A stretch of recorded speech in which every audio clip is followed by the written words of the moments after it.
Пошли. Все вместе. Какие ваши доказательства? They want you to comply. Cancel culture is about canceling. Кокаином. Up yours. Woke moralists. Up yours. This is systematic bullying that's happening. Woke moralists. Up yours. And they believe that they can then Woke shut us moralists. up. F around and find out. Up yours. Woke moralists. They seem animalistic is what I mean. No, they're worse than animals. The woke mob, they ruin everything. They stop Ben Shapiro from going to events and speaking. They stop Ann Coulter from doing it. I will never surrender even a single inch of ground to a pitchfork mob. You never cave to the mob. We will never bow to the mob. Ever. No matter what. Do you see the final expression of cancel culture in terrorist groups like Up yours. We'll see who cancels who.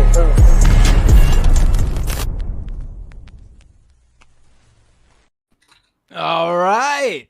Hello, everybody, and welcome to Leftist Mafia. Now, you might notice that of the actual 5 Leftist Mafia hosts, only one of us is here.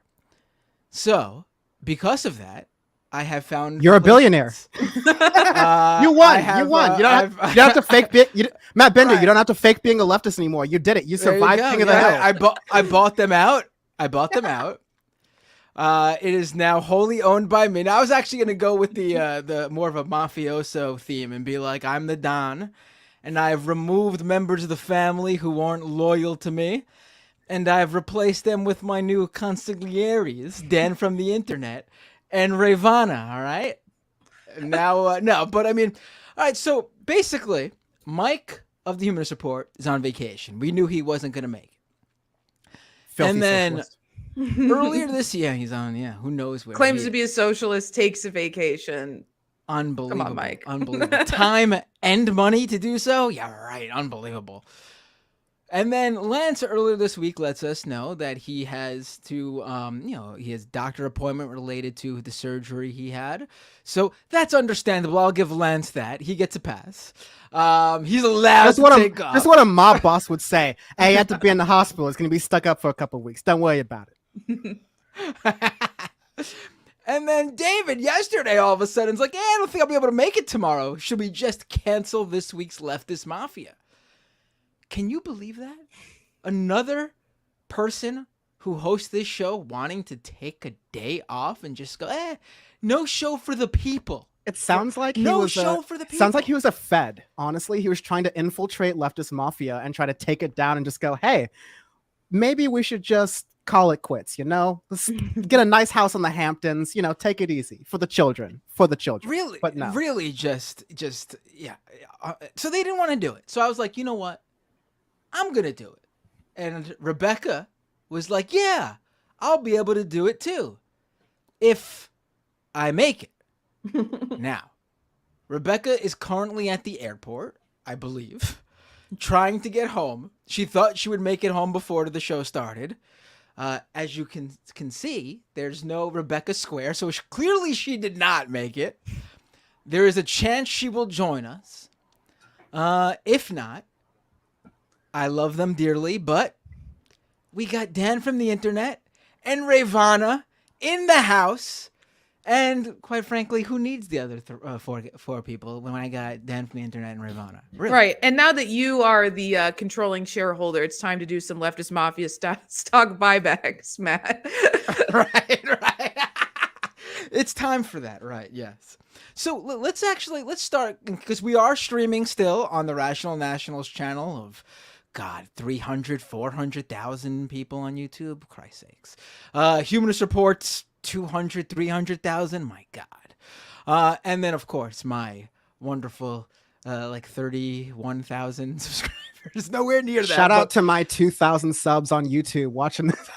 Yeah, but hey, we'll take everyone we can get. But for people watching on those streams who might not know who you guys are, I mean, why don't you tell them? Let's start with Ravana. Ravana, tell people who you are, what you do, what you're all about. Drop your let people know where they could find you, so they can follow you, so they can catch your streams and stuff when the show ends and everything. Yeah, absolutely. So I am, you might have seen me at Trump rallies. I am the MAGA beauty queen. I'm just kidding. I'm not at Trump rallies. But I work for the Young Turks. Although that would be very funny. You should definitely consider going and streaming from one. Right. Worked well for Emma. Right. If he comes to Chicago, I'll do it. But I have thought about going to both the DNC and the RNC next year because they're both located really close to me. But yeah, I work for the Young Turks. I've been hosting the Damage Report while John is gone. I'll be hosting again tomorrow for Damage Report viewers. I've seen some love in the chat already, so thank you. Shout out to all of you. I am a disability rights advocate. I'm a leftist. You can follow me on Twitter at Ravana TTV, and you can catch my streams at night on Twitch, which is just Ravana on that platform. And that's pretty much it for me right now. I would say follow me on Instagram, but I never post on there. And every time I plug my Instagram, I get a lot of weird DMs. So I'm not going to do that. Don't follow me on Instagram. There you go. And now Dan. Yes. From the internet. I am Dan from the internet. Can I just say, not to interrupt your plugs, but I got to say, it is very confusing that you go by Dan from the internet, but your handle is Dan from the web. I never know which one to use. It always messes me up. I'm sorry for that. You can blame the guy. Well, first of all, you can't do Dan from the internet on Twitter because that's too many characters. But secondly, I was just late to the game. There's a guy on Twitter who hasn't tweeted since 2010 with like a Minecraft profile who is Dan from the net. And I would love that thing. And in like Elon Musk's broken promise number, like 506,342, like he said that he would start releasing some non-used accounts so that other people could get them. But I don't really care enough about Twitter at this point to do it. So anyways, Dan from the internet, that's who I am. I am very self-centered. No, I guess like minor lore about me. I used to work at TYT at one point, not by choice. I was a producer for Jimmy Dore. I helped develop the Damage Report when it first started. So that's like cancels out. And then I've also worked closely with Anna Kasparin, Cenk Uygur, Emma Vigeland through all that. So also Dave Rubin, so I got fun stories if anyone wants that. But since then, I left in 2020 just doing my own things. But I also host Power Report, which is this is a wonderful little turf war we got going on because usually Power Report streams Thursdays, 30 minutes after Leftist Mafia starts. And we've had some like cross-pollination with different hosts. But the number one complaint I see in the comments is like, can both of these shows be the same? Because they're both on the same time. They're both panel shows. They're both awesome if the commenters and myself do so myself. But Matt Bender has been a guest on Power Report before. So for all those things, you can check me out at danfromtheinter.net. Has all of my links. But I'm on YouTube at Dan from the Internet, Instagram at Dan from the Internet, TikTok at Dan from the Internet, and sometimes it's Dan from the web on Twitter and Twitch where I can't get it. Also, Good Morning Bad News on TikTok. Me and another great tweeter, Jules Dotsev, work on that with a couple other folks on a great team. And yeah, just slinging content out here, baby. Just doing the damn thing, you know. I like how you just play down the what is it called again? Good Morning Bad News. It rocks. You just play it down, put it at the end there. That account has like over 1 million followers, right? It's huge. Yeah, it's for a while we were outgunning CNN, Fox, and MSNBC on TikTok. So it's a fun experience. I love TikTok. It confuses me all the time, but yeah, please check out all of the work that's on the channel. It's takes a lot of time, but it's good. Yes. I want to add, I feel you so strongly about the username on Twitter that you can't get, because the only reason my name on Twitter is not at Ravana is because some lady has been hogging the handle. She hasn't tweeted since 2009. And I also was like super excited when Elon Musk said they were going to deactivate those old accounts, because for 1 minute I let myself believe his fucking lies. I was like, finally I'll be able to get the handle. Finally it will be mine. But alas, still One of my favorite TTV. Wait, why is your handle TTV though? Twitch TV. Got it. This is me admitting my ignorance. I always thought, like, maybe this is wrong, and definitely like wrong ways of things, please correct me, but I always thought of it as like, you know how for folks with disabilities, when you call phone numbers and you're hearing things, TTV, I believe, is like a format to help people with disabilities to be able to like hear and listen to things. So I thought it was a play on that, but now I know it's Twitch and I feel dumb. That would be cooler. It is not that, but I do know what you're talking about. Yeah. I'm glad you guys were able to join me, and we did this Power Report crossover, I guess you can call it. Definitely don't check out the Power Report on Thursdays during Leftist Mafia. We have a replay, so you can watch that, or if there happens to be a replay of Leftist Mafia, you can watch that and watch Power Report live, and you have so much. Right, there you go. That is one thing I will like, not to do too much like self jerking off, but a lot of things suck, but I think the leftist space has never been this robust in ever. Like Sam Cedar and Ezra Klein and even Cenk Uygur come from like the early 2000s blogosphere of the left, and that was seen like as a wow, you have a bunch of different opinions and it's very robust. But even though there's the Joe Rogans and Jordan Petersons and all the other ghouls that we cover, like it has never been more of a time to discover a bunch of leftists who are talking about things. And I really I wake up thankful about that every single day. Even though it's a crowded space, I'm glad that people are, shifting their views. They're interested. They want to engage in the stuff. So, I honestly I will joke about the competition thing, but I'm happy that both Leftist Mafia and Power Report exist. Truly. That's very nice of you to say, Dan, but I do got to intervene here and say, as you talk about how robust and hardworking leftist media space, earlier today, I also was the last man standing to host Thursdays on the Majority Report. Which I saw. Apparently, along with me being the only Leftist Mafia person to host today. Earlier today in the Majority Report, as you all know, I do Majority Report afternoons, the fun half, with Emma and Brandon and Matt Leck and Bradley. Well, everyone at the Majority Report, except for Bradley, is currently out with COVID. Also, Brandon, shout out to the behind the scenes crew like Dorsey and a number of other folks working on TikTok. It's a team. Absolutely. Yeah. You are the designated survivor of the Majority Report. So I am the designated. So I mean, Bradley, you got to give him credit, but he's not on. He hasn't put his face on camera. So it was just me taking over for Emma and Brandon, who was away. It's just unbelievable. I'm like, it's like no days off Binder over here. There you go. No days off. # no days off.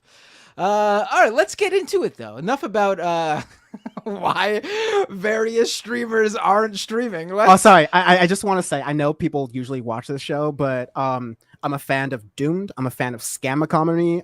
Check out all the things that Matt Bender's doing. Oh my God, I love it. Rayvana, would you like to promote me and my ego as well? No, but I will actually address. I do want to address a comment I read about my bookshelf behind me. It is not falling over. It's the perspective is warped because of my camera lens. The bookshelf is fine, and mind your business. It's great. I built it myself. It's not crooked at all, and it's also a litter box, so dual purpose. Also, shout out Prairie Fire. Bender's shows, they're wonderful, and I do listen to the Majority Report, especially on Thursdays, because it's one of the days I never have to host anything else. So I'm able to go to the gym later in the day, and I usually listen to the show when I'm at the gym. I couldn't today because my headphones died, so it was my own personal tragedy, my own 9/11, if you will. Ooh, on the week of, jeez. It's timely. It's relevant. You gotta get that explosion soundboard. You Gen Zers, unbelievable. Anyway, let's dive in. There's actually I actually have a number of things for us to talk about. Of course, if there's any stories from the past week that either of you want to bring up, please feel free. But I thought we'd start with with this from Bill Maher. Now, let me first add an addendum here that I usually don't deal with the screen sharing and video playing, so everyone, bear with me if I screw something up. I will try my best to make it work very fluidly without messing things up. But it's likely. That being said, StreamYard's way easier than OBS, so I have a lot of faith in you, Matt. There you go. I appreciate that. So let's dive into this. So Bill Maher. What do you all think of Bill Maher, by the way? Big fans? Friend of the show, really. I mean, I'm on Leftist Mafia, so I can say that to sabotage you. I'm just kidding. But like, yeah, friend of Leftist Mafia, Bill Maher. Pope of Leftist Mafia, actually, Bill Maher. No, yeah. I can have some comments later because I have a lot of thoughts about Bill Maher as a person. But let's just say his past, I don't know, decade and a half, I've not been feeling it. I learned who Bill Maher was like 2 years ago. So I feel like a lot of people had that, oh, I used to like him, but now he sucks. I never had that. He was introduced to me as a person who sucks. And I think I might have learned about him from watching The Majority Report, actually. Oh my God. Wow. Dan, are you a millennial or are you Gen Z? Great question. My birthday is not, you can't concept my birthday. And so therefore you cannot really tell. So, wait, Dan are you saying Lore, you don't know what day you were born? A leap day baby. I'm a leap day Dan baby. is. Are you serious? Yeah. Wow. I was born on, dox me, February 29th, 1996. And so I'm a leap day baby. So also to answer your question, I'm on the cusp of millennial and Zoomer. And so like most people like that, I choose whichever one's the most convenient for me in a conversation. So although honestly, I've met a lot of people in my life who I love, but they're like obnoxiously millennial. So I feel myself a little bit more related to Zoomers, honestly. So you're actually technically the generation that comes after Gen Z because you're approximately 6 years old, right? oh yes. I am Gen AA. I would be down to go to Greek. Is that what Gen they're Alpha, called? right? Yeah. Yeah, we're out. No, yeah, so it's AA. I think it's Alpha or like Al AA, you know. Alcoholics Anonymous, yeah. Absolutely, yes. But I'm down to go to Greek letters, like what they did with hurricanes when they ran out of like things. Let's just go to another language. Let's just make it fun. But you know, let's call it Gen Z because I grew up in England. And that's the way you pronounce Z. So like, you know, it's England English. You know, so Getting yeah. into some Anyways. deep Dan lore today. I did not even realize I got 2 Gen Alphas living under my roof. My kids. I didn't even know they were called Gen A, Gen Alpha. Wow, learning something new from the very young millennial. 96 is millennial, buddy. It's the tail end of millennial. No, I definitely think as a Zoomer, no one could accuse me of not being Gen Z. I think that Dan is one of us for sure. No, unfortunately, he is not. I have my youngest brother is 96. I have 2 brothers and a sister. My youngest sibling is born in 1996. We've had this conversation many a times. He is the tail end of the millennial generation. I'm sorry, Dan. I'm sorry, Dan. You're an old man now, just like I'm 10 years older than you, and I'm calling you an old man. I will say I found hello, ladies and men that I might be interested in, but I found my first gray hair the other day. So Dan's Silver Fox era coming soon. We'll go. Let's go. There you go. There you go. Let me, it'll be fine. Trust me. I've gone through all the emotions. You are a very young. You are a very young 29. I'll say that right now. Thank you. I appreciate that. I guess people say I do pass for much younger. Probably more due to my maturity level than actually how I look, but I'll take it. We're gonna talk about Bill Maher, right? We are, but if you're gonna go off, I'm gonna go off with you. I'm following you guys off this cliff if it's just the 3 of us. So let's get down to business. I'm about to break into a Mulan song here. Jeez, let's get down to business to defeat. Okay, no, for real. Let's get Bill Maher. There. Oh, perfect segue. All right, now Bill Maher. He tweeted just the other day that even though the writer strike, the WGA strike that's been going on since around May, I believe. It's like a 5-month long strike now.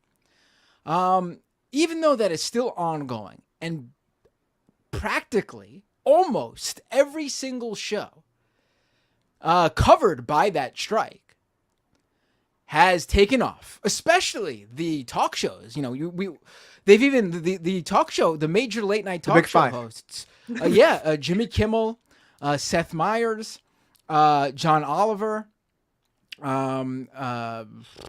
Jimmy Fallon, and Stephen Colbert have started a podcast to help raise money for their staff. So they Strike Force 5, of course, like listen to Power Report and Leftist Mafia, but Strike Force 5 is that one. There you go. So they've started this podcast to raise money to support their staff so they could also support the strike. This is an ongoing thing. Well, Bill Maher thinks his late night talk show is a little bit different than everybody else's because he's bringing it back even though there's a strike. Bill Maher tweeted out, let me pull this up on the screen here. Give me a second. I'm going to have to figure this out. I figured it out before. I could do it again. Here we go. Where is it? Here we go. There it is. You're killing it, man. So Bill Maher tweets out, real time is coming back, unfortunately. Could have stopped there. Right. And I'm really taking advantage of those pauses you're supposed to do with those commas. We love the English language, don't we, folks? It is really funny that he wrote it that way. Real time is coming back, unfortunately. Sans writers or writing. It has been 5 months and it is time to bring people back to work. The writers have important issues that I sympathize with and hope they are addressed to their satisfaction. Can I put they are not? Not. Yeah, go ahead, please. He literally does not sympathize with him. We heard him last week with like a held hostage Jim Gaffigan sitting across from him saying that he doesn't think the writers deserve even to make a living. He does not sympathize. He was like doing like, oh, you know, I support the strike, but I think they should all have to starve and die if Netflix, you know, buys their shows and they shouldn't get paid a single dime. Like Rational National covered that. If you want to check out their video, but yes, I know what you're saying. Just like don't lie. I just want to say for this episode, being that they decided not to show up, Mike, David, Rebecca, again, I'll give Lance a pass. Those three, they don't exist today. They don't exist. Do not mention them. No, I'm joking. Definitely in the words of Boondocks Barack Obama, basically, fuck him. But anyway, Bill Maher continues. I already see people who just jumped onto the Leftist Mafia stream who just heard me say that, wondering, oh my God, did Leftist Mafia have yet another host change up? Are all those people gone from the show? No, they're just not here today. Leftist Mafia is now just not officially me. That would be quite funny, but it is not. I'm very hard to work with. Everyone keeps leaving me. No, they'll be back next week. So Bill Maher continues. I sympathize. The writers have important issues that I sympathize with, like Ravana said. No, he doesn't. And I hope they are addressed to their satisfaction, but they're not the only people with issues, problems, and concerns. Despite some assistance from me, much of the staff is struggling mightily. We all were hopeful this would come to an end after Labor Day, but that day has come and gone, and there still seems to be nothing happening. I love my writers. No, he doesn't. I am one of them. But I'm not prepared to lose an entire year and see so many below-the-line people suffer so much. I will honor the spirit of the strike by not doing a monologue, a desk piece, new rules, or editorial. The written pieces that I'm so proud of on real time. And I'll just say up front that to the audience, the show I will be doing without my writers will not be as good as our normal show, full stop. The heart of the show is an off-the-cuff panel discussion that aims to cut through the bullshit and predictable partisanship, and that will continue. The show will not disappoint. I just want to really point out that the reason he's not doing the monologue, the desk piece, new rules, or the editorial is not to honor the spirit of the strike. It's because he can't do it without his writers. Like, they literally write that for him, and he's not good enough to write those segments without them. I mean, 10 trillion %. Bill Maher's like, he's dust as far as comedy goes. Right. I mean, yeah, I guess the heart of the show, as in the majority of the show, like by like if you're gonna take out a stopwatch and time how much time each segment has, sure, it's the panel, but that's like really not Bill Maher's doing. That's also like, I guess he has a really good booking agent who gets good guests and they go off on each other. I mean, Bill Maher is honestly not all that good of a host. He doesn't really do anything, to be quite frank. What I don't understand is he's got his podcast, right? His like Club Random, I believe it's called. Random. Ugh, Bill Maher, the most random man in America.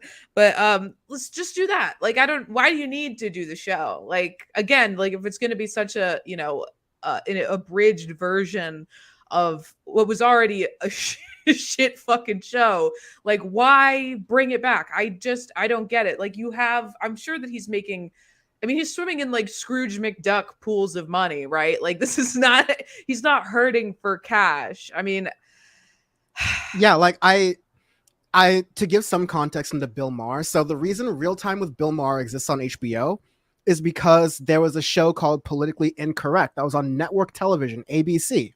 And then, speak of the recent anniversary we had of 9/11, Bill Maher made a really spicy 9/11 joke, something along the lines of, wow, at least those terrorists had balls, which was like, you want to tap the brakes on that in America, like 2 weeks after 9/11, if you're going to say that on nationwide ABC TV.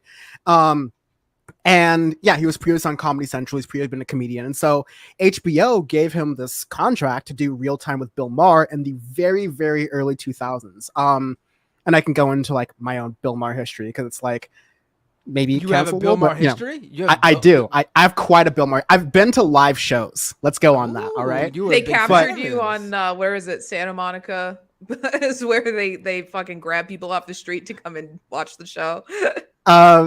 I won't say that I went by choice, but I will say that someone who knew I would probably have been interested at the time I went, which was in the mid 2010s, which I won't I won't apologize. Sorry.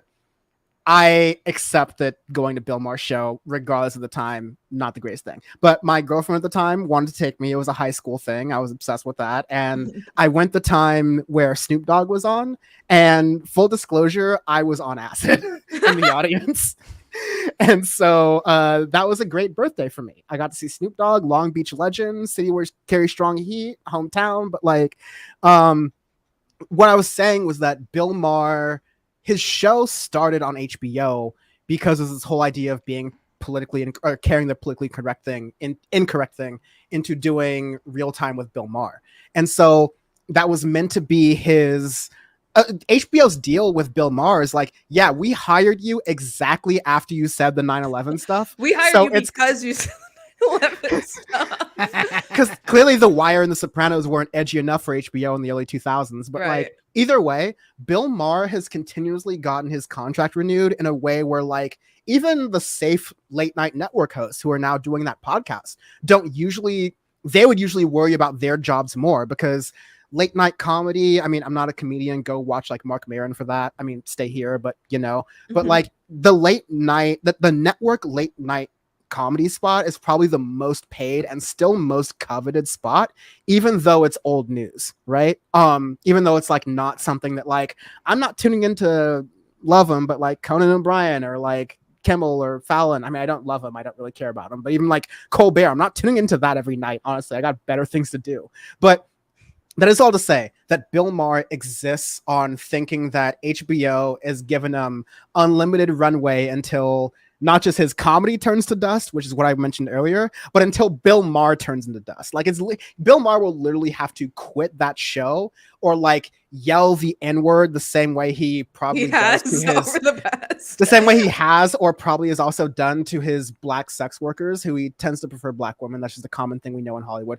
And did you say we know in Hollywood? Oh, Mr. Hollywood over here now. Yeah. We know worldwide. This is my one advantage of being on the West Coast. Like no one else. Like everything else is East Coast media. Everything else is East Coast time. But sometimes Hassan takes me in his Porsche, so it's all good. No, but being in the Midwest, I don't get fucking shit. There's no hot goss. There's no tea. There's no advantage. The only advantage is that I get to sleep in one I don't have to start work at the same time as people on the East Coast. And That and Lou Malnati's. I'd say those are your only two advantages. Lou Malnati's goes hard. I'm not a big, don't crucify me, my fellow Chicagoans. I'm not a big deep dish pizza person. Oh, if you were a wrestling fan, you would be all about the hot gossip right now because Chicago's own CM Punk got involved in CM Punk? Yeah, only because I've been out with my friends and they've been like, "Oh my God, that's CM Punk."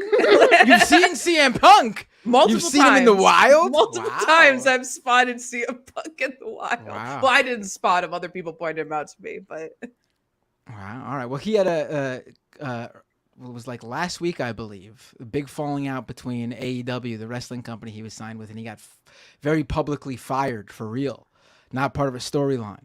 And so it was a big deal. A lot of drama's about to come out, I'm sure, because he hasn't spoken on it yet. It's a big thing in the wrestling world. So, I mean, Bill Maher is just, it is a load of shit. I mean, really. I mean, the idea that, let's actually get to, I want to unload on Bill Maher, but what I'm about to say about Bill Maher and the strike also fits another person who's decided that, hey, I'm going to come back too. In fact, this announcement came before Bill Maher's show. This was the very first of the talk shows, I guess, that were shut down due to the strike to announce they were making a comeback. And that's because, let me pull this one up now. Give me 1 second. We got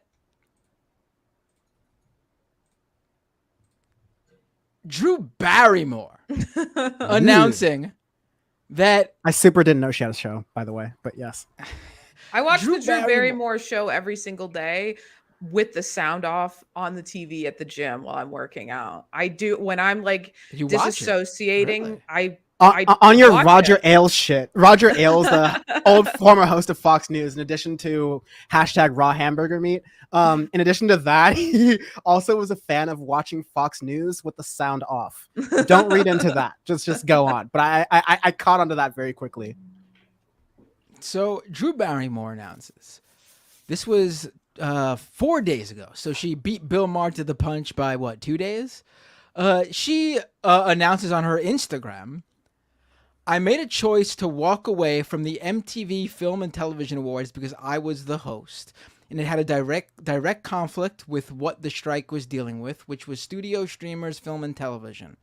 It was also in the first week of the strike, and so I did what I thought was the appropriate thing at the time to stand in solidarity with the writers.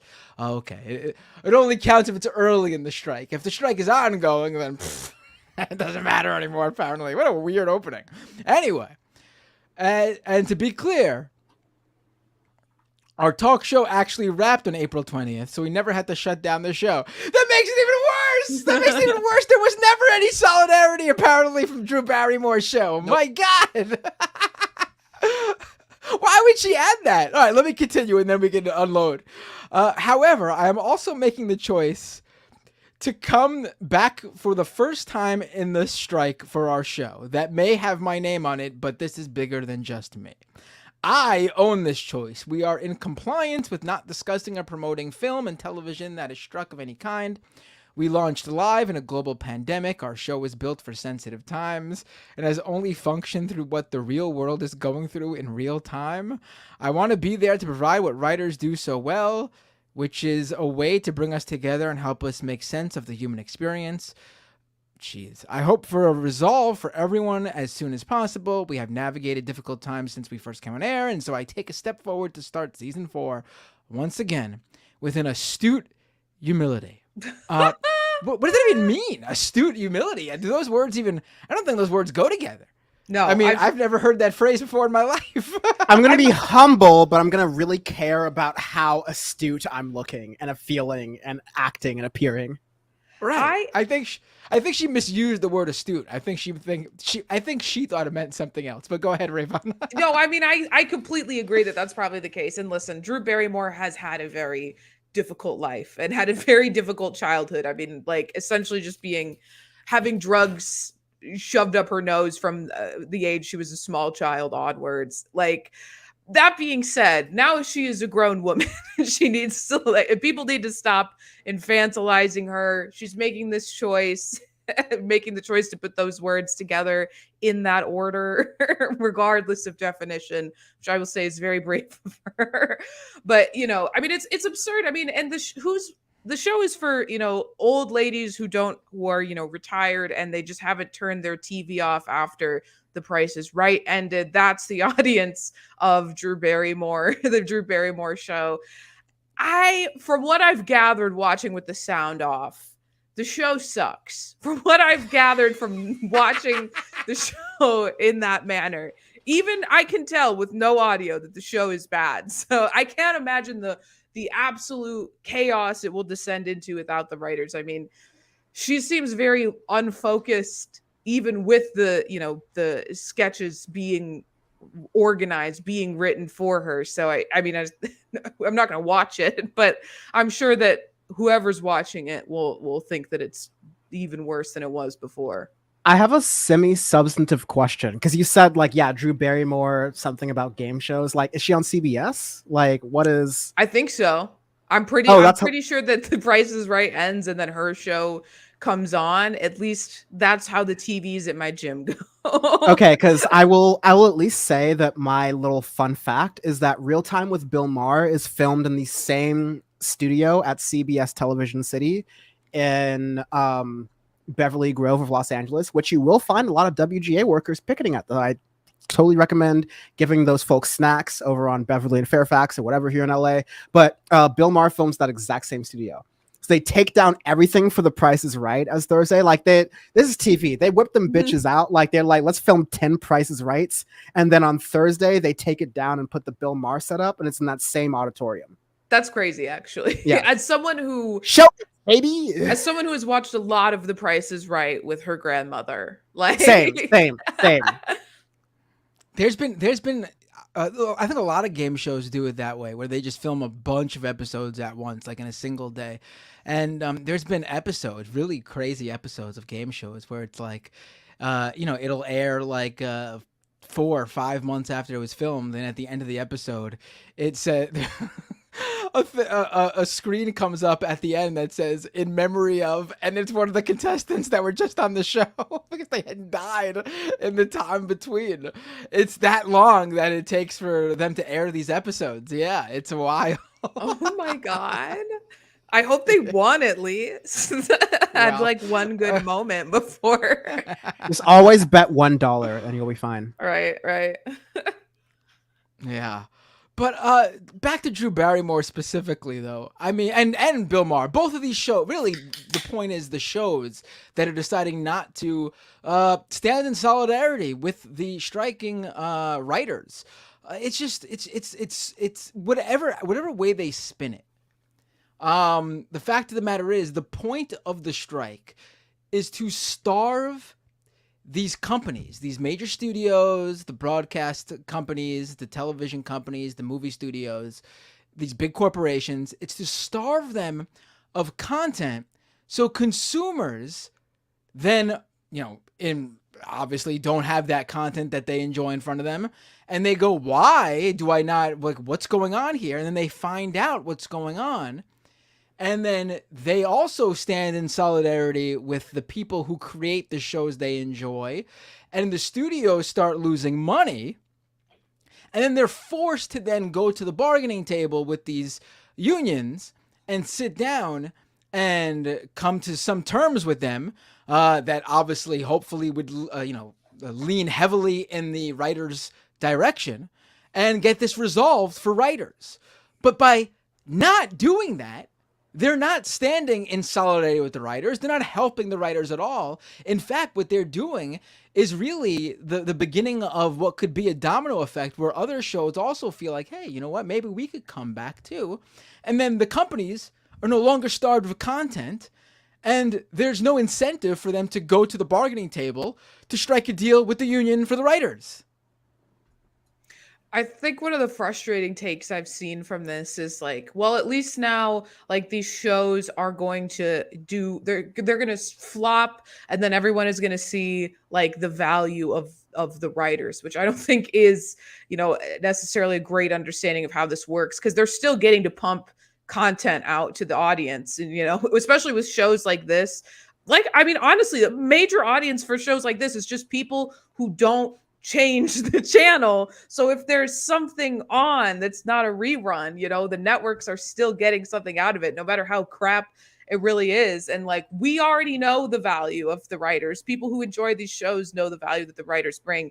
It really says something when the face of these shows isn't willing to stand in solidarity with the writers. And that's why I got so frustrated with Bill Maher. I sympathize with them, or even Drew Barrymore's fake ass, like, oh, we're not technically, we're not advertising other movies that are struck, right? We're not advertising things that are content that is struck. So we're going to be in compliance. Like, they know that they're not. They know that they aren't. They don't actually support, the writers, and they're not standing in solidarity like so many, people in their same position are. It's just so fake and fraudulent that it's infuriating. Right. No, absolutely. One thing I should point out, though, I should add here. Now, Drew Barrymore is actually not scabbing because remember, there's two strikes going on. There's the writer strike, the WGA strike, and then there's the actor strike, the SAG-AFTRA union. Now, Drew Barrymore, as an actress, is not scabbing. Because I think I saw a lot of people were confused over that, because these are two completely separate unions with two completely sets of contracts. And the contract for talk shows and things of that nature with SAG-AFTRA, they're not striking for that. It's only film and TV, like a scripted series.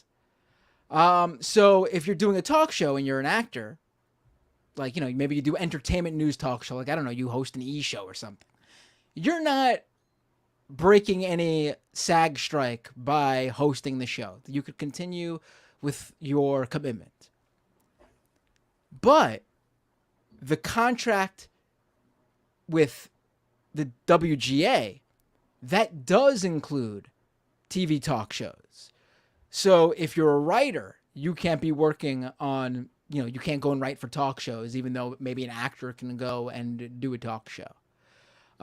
Completely separate thing. So Drew Barrymore not crossing the picket line as an actress with the SAG strike is crossing it, though, with the WGA and the writer strike. I just wanted to make that clear to people so they understood what was going on. Yeah, it's important. And I saw the part of MR today where you were making that distinction. I really appreciate it, because these are, I mean, on the one hand, yes, it's important to know these terms and be aware of these terms to use them correctly, because, scab has a certain connotation, rightfully so, but it's specifically meaning towards, like, you would be represented by that union. Like, you're doing the same job that members of that union would be doing, but you're doing it in spite of a strike for your own personal interests. So, like, that's an important thing to point out. But I think the thing that annoys me with Bill Maher, I have a history with, I'll explain again if given the opportunity. But like with both Drew Barrymore and Bill Maher, I think the example has been given that you can do, you can show solidarity with the workers while still, I get it. Like, I don't have to be paid much. I shouldn't be saying this, but I don't have to be paid much money to be doing this, because like I just enjoy covering politics and talking about it. But like for the Strike Force 5, the Colbert and John Oliver and a number of other folks, like John Oliver's also on HBO. Colbert is also on CBS. There is a path for how you do this kind of thing and still support the effort, because ultimately, and this is what I'm not trying to bring this to Bill Maher like purposely, but one thing Bill Maher said, which was meant to be like a wedge issue as far as unions go, was that he said that he's doing it because the below board, quote unquote, workers are suffering because of the strike. They're not getting work because the shows aren't going on. And Bill Maher's quite a humanitarian, especially when he's at the strip club. Bill Maher just can't see it in his heart to see a number of, workers who are going unpaid when they have mouths to feed, when they have things to do. And so you could almost, if you read in just a purely Bill Maher is the right guy kind of way, which is like, first of all, like, what the fuck? Like, why? But like, if you read it in a Bill Maher kind of way, you would think that, oh, Bill Maher is trying to make sure that the custodian who cleans up after the audience and the grip and the people who working the sound and stuff are, separate from this, and they're hurting because of the strike, which is ridiculous because, I mean, custodians, they're usually unions for that. It might be service industry workers union, but all the other quote unquote below board staff you're talking about are IATSE, the International Association of Theater, and I don't know what the S is. I always forget it, but like they're the theater staff. They're all the tech people who work on productions. You don't see them, but they're the cameras, they're the mic, they're the everything in studio technician and studio like production that makes it look like, oh damn, this is TV. International Alliance of Theatrical Stage Employees. Thank you. So, because of the stage employees, because the people you see or don't see working on stage, or maybe you see them on the wide shot sometimes, like those are the folks who, again, I have a lot of respect for, working with IATSE folks at PYT who were unionizing during that. More on that later if you want to. But I really respect those workers a lot because they're holding it down. They're the ones who are showing up from can't see to can't see, from like when the night is dark and in the morning where you can't see till the night is late at night to where you can't see. They're the hardest workers in any production, full stop. I say this having been a producer before, but IATSE is fully down with WGA and SAG-AFTRA, all right?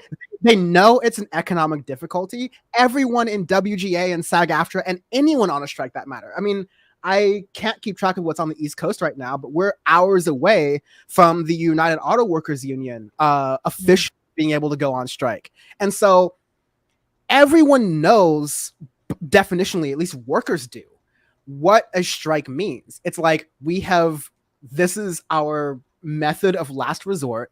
We need to show on a spreadsheet somewhere that we are very important. Our work is very important to these people. And so we understand there are sacrifices to that. We understand we may go without work for a little bit. We understand that, our salaries may go down, or, things might get tough for a little bit. And I don't mean to, pepper over that and make that lightly, because that's very, very difficult. But that is understood. That's understood. It's the same reason why when I was down with the WGA SAG-AFTRA strikers, you would see UPS truck drivers blaring their horns. You would see garbage truck drivers blaring their horns as they passed by, because there's solidarity and understanding that, workers will suffer, but ultimately it's the workers that are creating profit for the management who continues to refuse to recognize not only unions in some cases, but in cases where unions are already recognized, they refuse to recognize how times have changed and how employees need more. And the last thing I'll say is that I will correct what I said earlier, in that these CEOs have recognized times have changed, because in their rhetoric, they say, hey, look, the streaming industry makes the economics of residuals and things different. Let's take them at face value. And so we have to adjust the economics a little bit for this. But like at the end of the day, it's not going to be Zaslav or Bob Iger, any of the CEOs in these companies, who's going to like go down and open up Adobe Premiere or Final Cut Pro and start editing these bitches and start like doing graphics for the Marvel movie. Nor is like, I mean, I would love for Zaslav to like try to get on camera and do like Succession or Love Island or even Real Time with Bill Maher. I'd love to see his Type 5, because I'd love to bring tomatoes and shit. Because like Adam Conover's spoken about this very clearly, and so shout out to him. But like, these CEOs are so fundamentally disconnected from the work that they are doing, from the work that their workers are doing, that the only way to show that is to show what it looks like when those writers, when those actors, when the directors were involved for a moment. IATSE is showing solidarity, all right? When all of the people who make your shit want to stand up for their basic rights to be able to afford to live in the cities that they live in. All right. That, by the way, folks like that CEO are making more expensive to live in. Right. And so this is it's an understood sacrifice that's being made by workers, but sacrifice gets fucking results. I mean, like I saw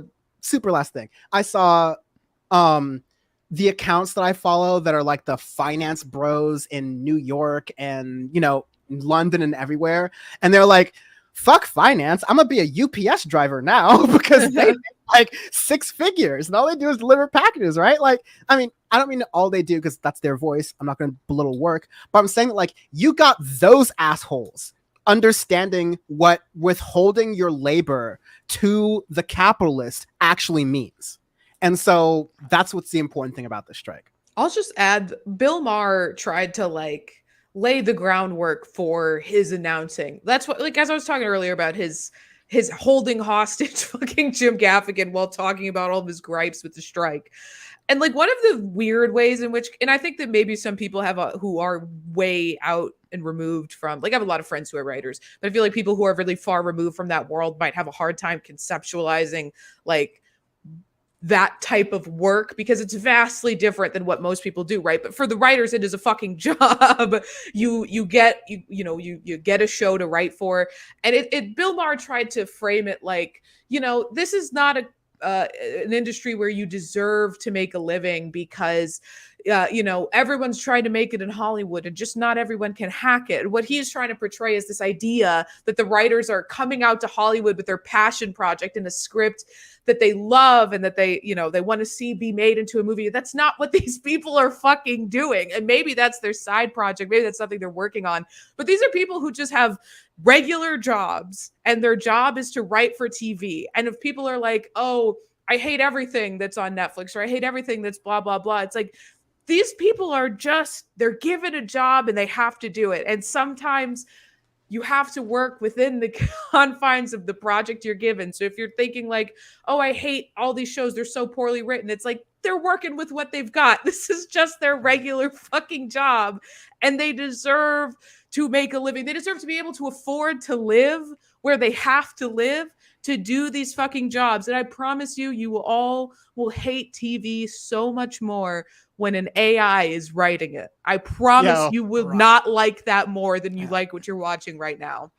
No, that's an absolutely great point. Because I saw a lot of people, you know, I guess who just aren't well informed, or, you know, a lot of right wingers too, obviously, bringing up how, oh, you know, writers want more money. The shows suck. They don't deserve it or whatever, without realizing that, I mean, the shit that writers have to go through just to even like, you know, get what ends up on TV. Like, there are very few cases where like the original vision from the writer is actually what you see on your television screen, or writers if it's a whole writing staff and not just a screenplay or whatever. And they're trying to cut those too. They're saying, oh, well, if you have AI and you have some writers, then instead of having a 20-person writer's room, you could have like a 5-person writer's room. And hey, that's more efficient. I've heard that from liberals, like quote unquote liberals like Kara Swisher, saying, hey, fuck the writers. Like, if it's easier, then that's a thing on a spreadsheet. But like, again, like Ravana said, these CEOs, like Zavlov, really believes that people would go out and pay like American dollars to see TikTok level content on screen. Right. And I love TikTok, but it's a different purpose. Like, I don't go to the movies all the time. I don't watch TikTok or Instagram Reels or YouTube Shorts. I mean, I don't watch YouTube Shorts ever, but like, I don't watch Reels or TikToks all the time, right? But like, when I see a movie, I expect Oppenheimer, or at least the Barbie movie, right? I'm not gonna go with like, okay, here's a big IMAX screen, someone's playing Subway Surfers in the corner, someone's like doing pottery in the other corner, and then like the content is happening, and by the way, it's 5 minutes. Like, the CEOs fundamentally don't understand the work, the effort, the hustle that goes into making content, even and especially in the 21st century. And so that's the whole point of the strike, which, to get back to our like topic, is what Drew Barrymore and Bill Maher, knowingly or not, are undermining. Right. And I'll just add lastly, not entirely on topic, but for everyone who's complaining about bad TV, they're making that for me. Okay. It's not for you. It's for me. It's for me to sit and binge watch shitty ass shows like Entourage. Terrible show. I love it with my whole heart. I love terrible television. And like, I'll make this comparison, baby. For anyone who's seen a Darman video, if you've ever seen those, the actors in it, they really overact and it's terrible, but that's the instructions they're given. They're supposed to be acting poorly. When you're watching bad television, it might just be because that's the direction the writers have been given. They're still doing their fucking job. And again, it's not for you, it's for me. And they deserve to make a living making the terrible TV shows that I love watching. To be level TV shows. Last thing I'll say in like reference to my friend Emma, who this is probably our biggest disagreement with, Emma Vigland. She loves reality TV. I could trash it, but like even the reality TV was the answer during the last big strike in Hollywood, and even now the reality TV workers are like, yeah, I'm kind of sick of being exploited for like my emotions by a bunch of like drunk directors and producers who like don't care about my well-being or safety. You've heard a bunch of sexual violence instances, unfortunately, on a lot of these reality TV show sets, and so they're like, no, fuck that, I want rights too. And so if like, I hate purity tests, but like if you want to identify as a leftist or a progressive, whatever any of those terms mean, your workers ride or die. You're with the regular rank and file people, ride or die. And so you got to look at these kind of instances of Drew Barrymore kind of writing the lines. And even Drew Barrymore, there were people who struck outside of her place and tried to walk in as strikers, and they were thrown out by security immediately. Yes. All right. So like,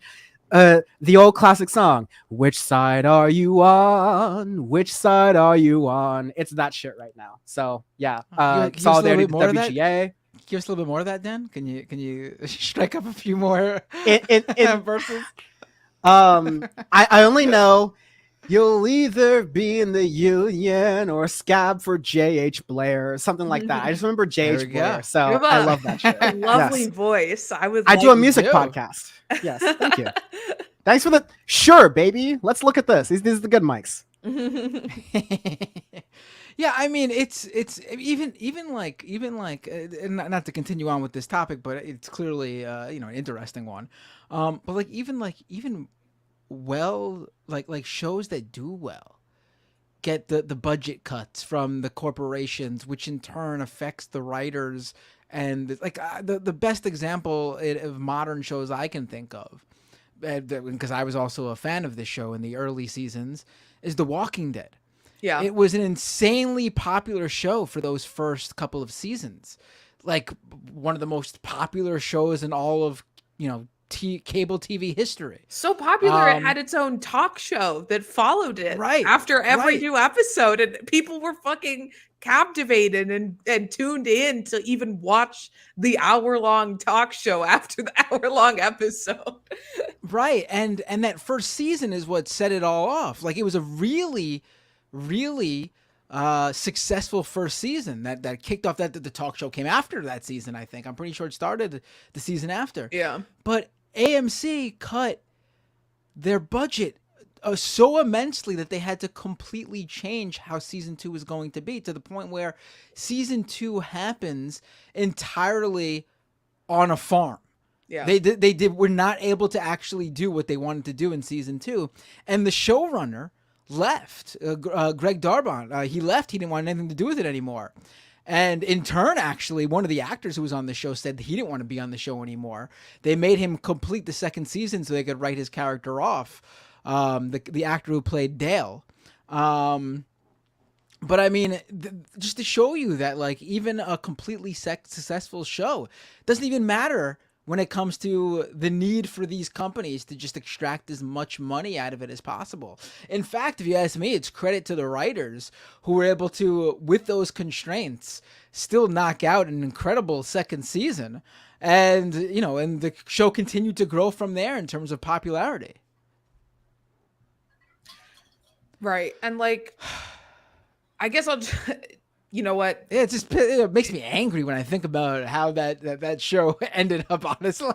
Right. And I'll just say, like, for everyone who's ever had that feeling of like utter rage at like a show that you really love being canceled, right now, direct all that anger towards the fucking studios and the executives who are the ones making that decision to, you know, cut the budget or completely cancel your favorite fucking show, because they deserve your ire just as much as the striking workers deserve your support. Right.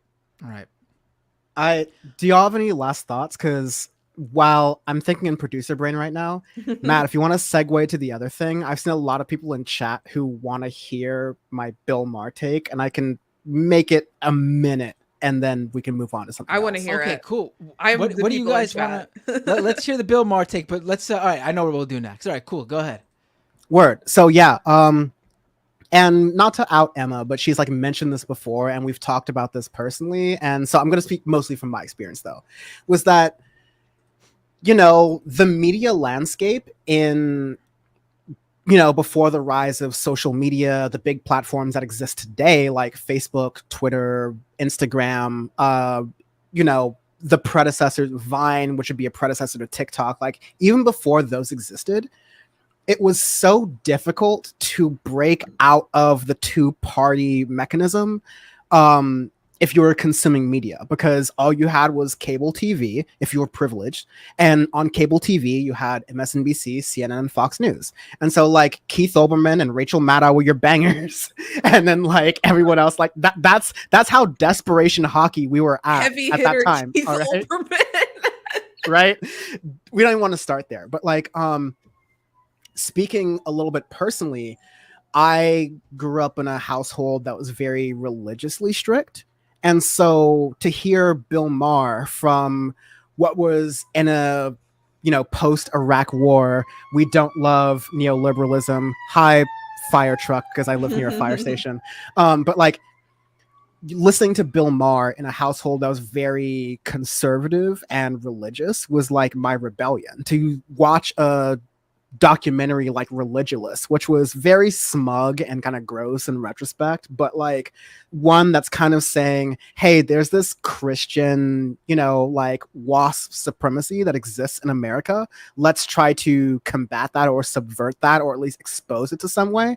Like, again, like we didn't have YouTube. We didn't have like all these wonderful, robust like community of left of center streamers who you could like agree with on one day, disagree with on another, but like that shit just wasn't there. All right. So at that time, like, I'll be honest, I was the really depressed kid. Like having folks like Bill Maher just speaking in the way they were was helpful for that.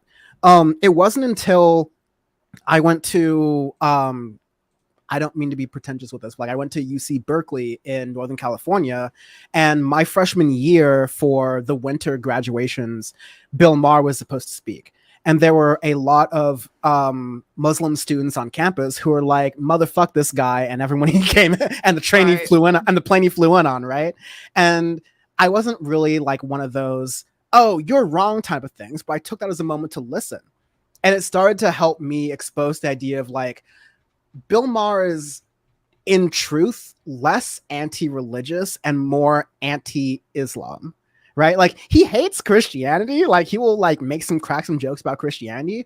But when it comes to it, he has talked about genocide of Muslim countries on his show incredibly casually, with the same type of callousness as he delivers new rules, right? And so that in like the early 2010s was a light bulb moment for me, which is like, okay, listen, you know, you rode this train till the wheels fell off, but ultimately you have to realize, and I think this happens in a lot of cases, I'm not going to create drama here, but like this happens in a lot of cases where you like people and you like what they give you and what they have to present to you, but at a certain point you realize that you've developed on your political journey in a way that the folks who helped you get there have not quite.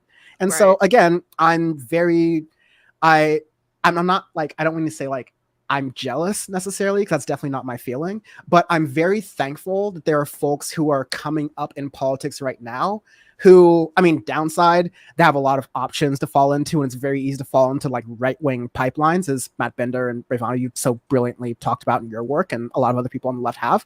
But it's very easy to find not just like left-wing commentators, but it was so hard to find black left-wing commentators when I was younger. Kimberly Nicole Foster is like an old school YouTuber who was talking about these things occasionally, but also doing like a blog mostly for black women. But like now you have Foreign Man in a Foreign Land, you have FD Signifier, you have Alurinati, like you have so many other, you have a diverse space of creators who are talking about secular leftism, they're talking about socialism, they're talking about all these things, and they go further than the predecessors. And so I guess in like a grand scheme of things, hard words for me to say, but like I appreciate Bill Maher for how he existed in a past time, but I believe that he's a relic today because he hasn't listened to his audience and caught up with things. And also, because I'm now Dan Hollywood, I know that he just like abuses his comedian. He abuses his writers and like doesn't listen to them. And all the worst jokes you hear on Bill Maher, that he's like, "Come on, you should laugh to that. You should like that," are the ones he wrote. Also, he makes the sex workers he hires come to his really shitty shows. So I'm just gonna throw that out there. But yeah, that's my Bill Maher's coming of age story. He was really important for me, kind of being comfortable with myself as a secular cosmopolitan leftist, but like he has not really helped me on that path since like 2011. So once again, basically, fuck him. Fuck him. Yeah, I mean, I think that's a great way to end talking about Bill Maher. Honestly, I mean, no better way. Especially because he's a fucking, I mean, not a scab by the right definitions, but like he's breaking a strike right now. So yeah, fuck him, fuck his family. I don't care. Speaking of a-holes, I think this is a great time to talk about this guy. Now, this clip is making the rounds. I don't know if you guys have seen it, but it's of a businessman who's the founder and CEO of the Gurner Group, named Tim Gurner, who was speaking friend of the show. Tim Gurner. He was speaking at an event, the Financial Review Property Summit, which you could already tell which way this is going. And he got himself into a little bit of trouble on the internet when Financial Review decided to just post this clip from him talking on stage. I guess we should start by listening to this clip first, so everyone who hasn't heard it can hear it. Because I feel like people have strong feelings about this one. Have you guys seen this? Oh, yeah. Unfortunately. Big time. Avocado toast guy. All right, we'll get to that shortly. Hold on. Now I'm going to share a video for the first time. Let's cross fingers that this works. You have to let me know. I believe in you. Let me know that you hear the audio, and then I'll just play it from the beginning again. Okay. All right, so here we go. I'm adding it to the thing. Here we go. All right. We got it. It's good. And now, hold on, but now you got to make sure you hear the audio. Ready? Let me know if you hear it. I think the problem that we've had is that we've... Full screen it. Perfect. Full screen it. All right. If I full screen it, I won't be able to see you guys anymore, but let's do this, I think. All right, let's... Do you see? Oh wait, here we go. That worked actually. We're all good. Right, cool. I thought it was gonna take up my whole screen. All right, here we go. From the beginning.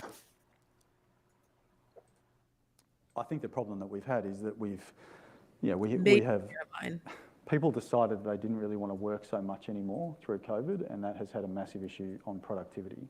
You know, tradies have definitely pulled back on productivity. You know, they have been paid a lot to do not too much in the last few years, and we need to see that change. We need to see unemployment rise. Unemployment has to jump 40–50% in my view. We need to see pain in the economy. We need to remind people that they work for the employer, not the other way around. I mean, there's been a systematic change where employees feel the employer is extremely lucky to have them, as opposed to the other way around. So it's a dynamic that has to change. We've got to kill that attitude, and that has to come through hurting the economy, which is what the whole global, you know, the world is trying to do. The governments around the world are trying to increase unemployment to get that, to some sort of normality. And we're seeing it. I think every employer now is seeing it. I mean, there is definitely massive layoffs going off. People might not be talking about it, but people are definitely laying people off, and we're starting to see less arrogance in the employment market, and that has to continue because that will cascade across the cost. My God. Fucking Megamind looking ass. Motherfucking Quiet part out loud. Larry the Cucumber, but evil and Australian motherfucker. God. It is stunning, just like how it's not stunning that they think this, but it was stunning to see him say it out loud on stage, and also think that it was not going to make its way out of that stage. But it was also interesting to see that it was the actual organization that put this event together was the one who shared it and outed him. I don't think they expected it, because otherwise I doubt they would have put it out there either, honestly. It is okay. I'll just share a short story. My partner quit their job on Monday, and I mean, they've already been kind of planning on leaving, but they quit because of the way that their boss talked to them on their like morning meeting call. Their boss was like very rude and very demanding and yelling at them for not working over the weekend, unpaid work. And then they quit. And I think that these, employers are so terrified of that, of their workers realizing, they love the idea that so many people are not capable of just up and quitting their jobs financially, but they're scared of the idea that if people are, they will just say, fuck you, I'm not going to take your abuse, and leave their jobs. Because this guy's literally saying, like, employees are not sufficiently grateful to us. They're not sucking up to us enough. And it's like, yeah, of course not. Why do they give a shit, how your dumb fucking company that is, essentially just a legitimized multi-level marketing scam. Like, they don't care how well it performs because they don't see any of the benefits of that the same way you do. But you expect them to like devote their entire lives to your shitty corporation and like choose the company that, again, they do not benefit from if the company does well. You're expecting them to choose that over like enjoying their weekend with their family, or like, have going home at a reasonable hour. It's just fucking gross. And it's particularly gross coming out of his mouth specifically, someone who is like so hard to look at that it's like, that you're not the messenger for this. And like you said, Matt, I don't understand why the summit was the one that posted, like, they literally must hate this guy or just be so far removed from reality that they thought that it sounded good. Yeah, it just doesn't make any sense why they put this out there. Now, we should say, and let me pull this up, that this guy, let me share this screen here now, Tim Gurner, who is in the video here, he has put out a statement. He is apologizing, apparently, on his, you better believe it, looks like on his LinkedIn, because, of course, where else would this guy post? Tim Gurner on his LinkedIn says, at the AFR Property Summit this week, I made some remarks about unemployment and productivity in Australia that I deeply regret and were wrong. No, he does not regret it, and no, he doesn't think it's wrong. He regrets it was put out there for the masses. And that's why he's saying this. That's the clear, like you said, Rayvon, and this is a guy who started the whole avocado toast thing many years ago. He's the guy who first said that line about how, millennials are worried about not being able to afford a home. Maybe they should buy less avocado toast. Right. So he continues, there are clearly important conversations to have in this environment of high inflation, pricing pressures on housing, and rentals due to a lack of supply and other cost of living issues. My comments were deeply insensitive to employees, tradies, and families across Australia who are affected by these cost of living pressures and job losses. I want to be clear, I do appreciate that when someone loses their job, it has a profound impact on them. Whoa, hold on, I'm sorry, but that's like the 180, like That's 180.0 degrees away from exactly what the fuck you just said. Right. This is like that opening Bill Maher line where he says, "My show is coming back, unfortunately." He says, "I want to be clear. I do appreciate that when someone loses their job." But then he I do appreciate that. Let me be clear. I do not like it when people lose their jobs. It is a very sad time, but also fuck them. Yeah. He says it has a profound impact on them and their families, and sincerely regret that my words do not convey empathy for those in that situation. Yeah, I'm sure. Who wants to take bets on how likely that was written by the Tim Gurner?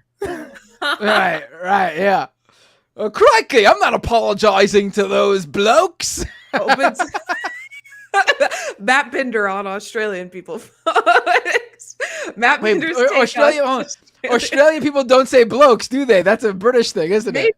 As the resident semi-Brit, I'm just gonna shut my ass right now because I don't.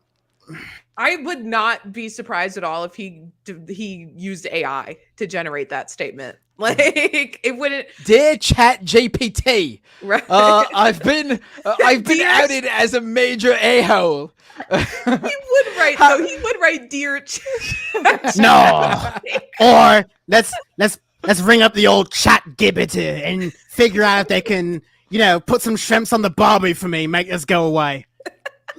Someone in the chat is comparing it to the Ashton Kutcher Mila Kunis apology video. Like there is the same amount of like actual it is I'm sorry that you found out that I said this.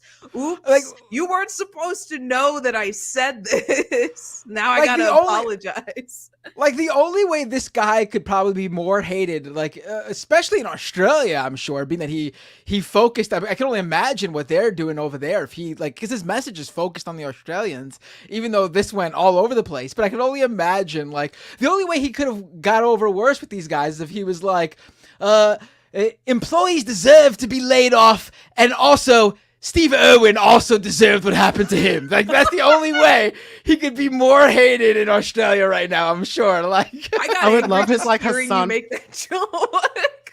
I would love his Hassan Piker arc where it's like the Australian version of America deserved 9/11 is and Steve Irwin deserved the stingray.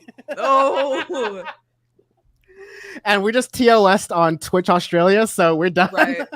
That gets you banned. This stream has been taken down on YouTube in Australia. Is it really? No. Okay, It'd be crazy if I knew that. About to say that would be. I don't know if you guys had experience with Australian. It's you're not allowed to disrespect the royalty in some countries. That's how Australia's First Amendment. Yeah, it's Steve Irwin, right? Irwin. This Tim Gurner guy's and I'm making all stingrays across the nation a CEO in every company in Australia.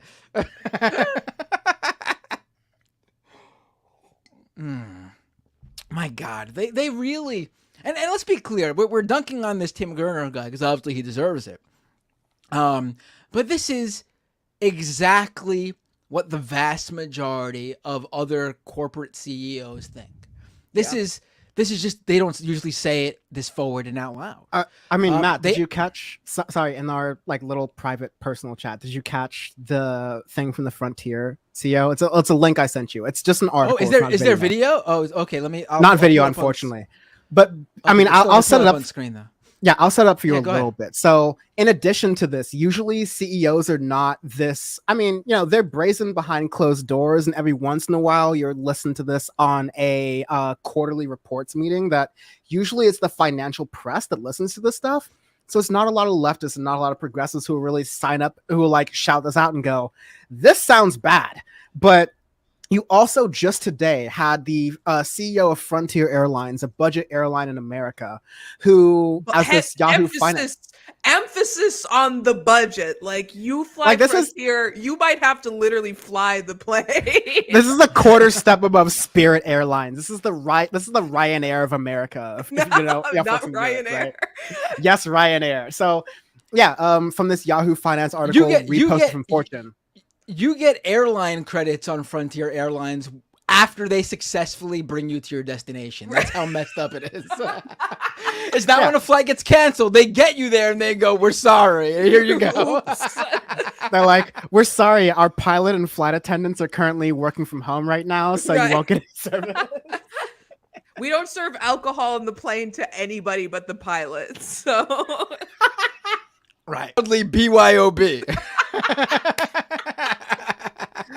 I mean, that's how I am on airlines anyways. Whoops. Anyway, so Frontier Airlines CEO thinks that workers got lazy during the pandemic, saying, quote, "Seriously, people are still allowing people to work from home," which is, again, like, people found that work from home was an ability to kind of fight back against this continuing encroachment on the encroachment. Sorry, that's a hard word, that the workplace had on workers' lives. And so by working from home, like, yeah, I'll be honest, like, I am blessed and have a full-time work from home day job. And so sometimes in times like this, like, I might do some work a little bit later because I'm spending time doing this. But like, you have flexibility to just like hop out and be a person, like do some laundry, take care of your kids, or see your family and stuff like that, right? Like, it's a benefit from working from home that, again, not every worker can experience. And so I want to highlight that's a very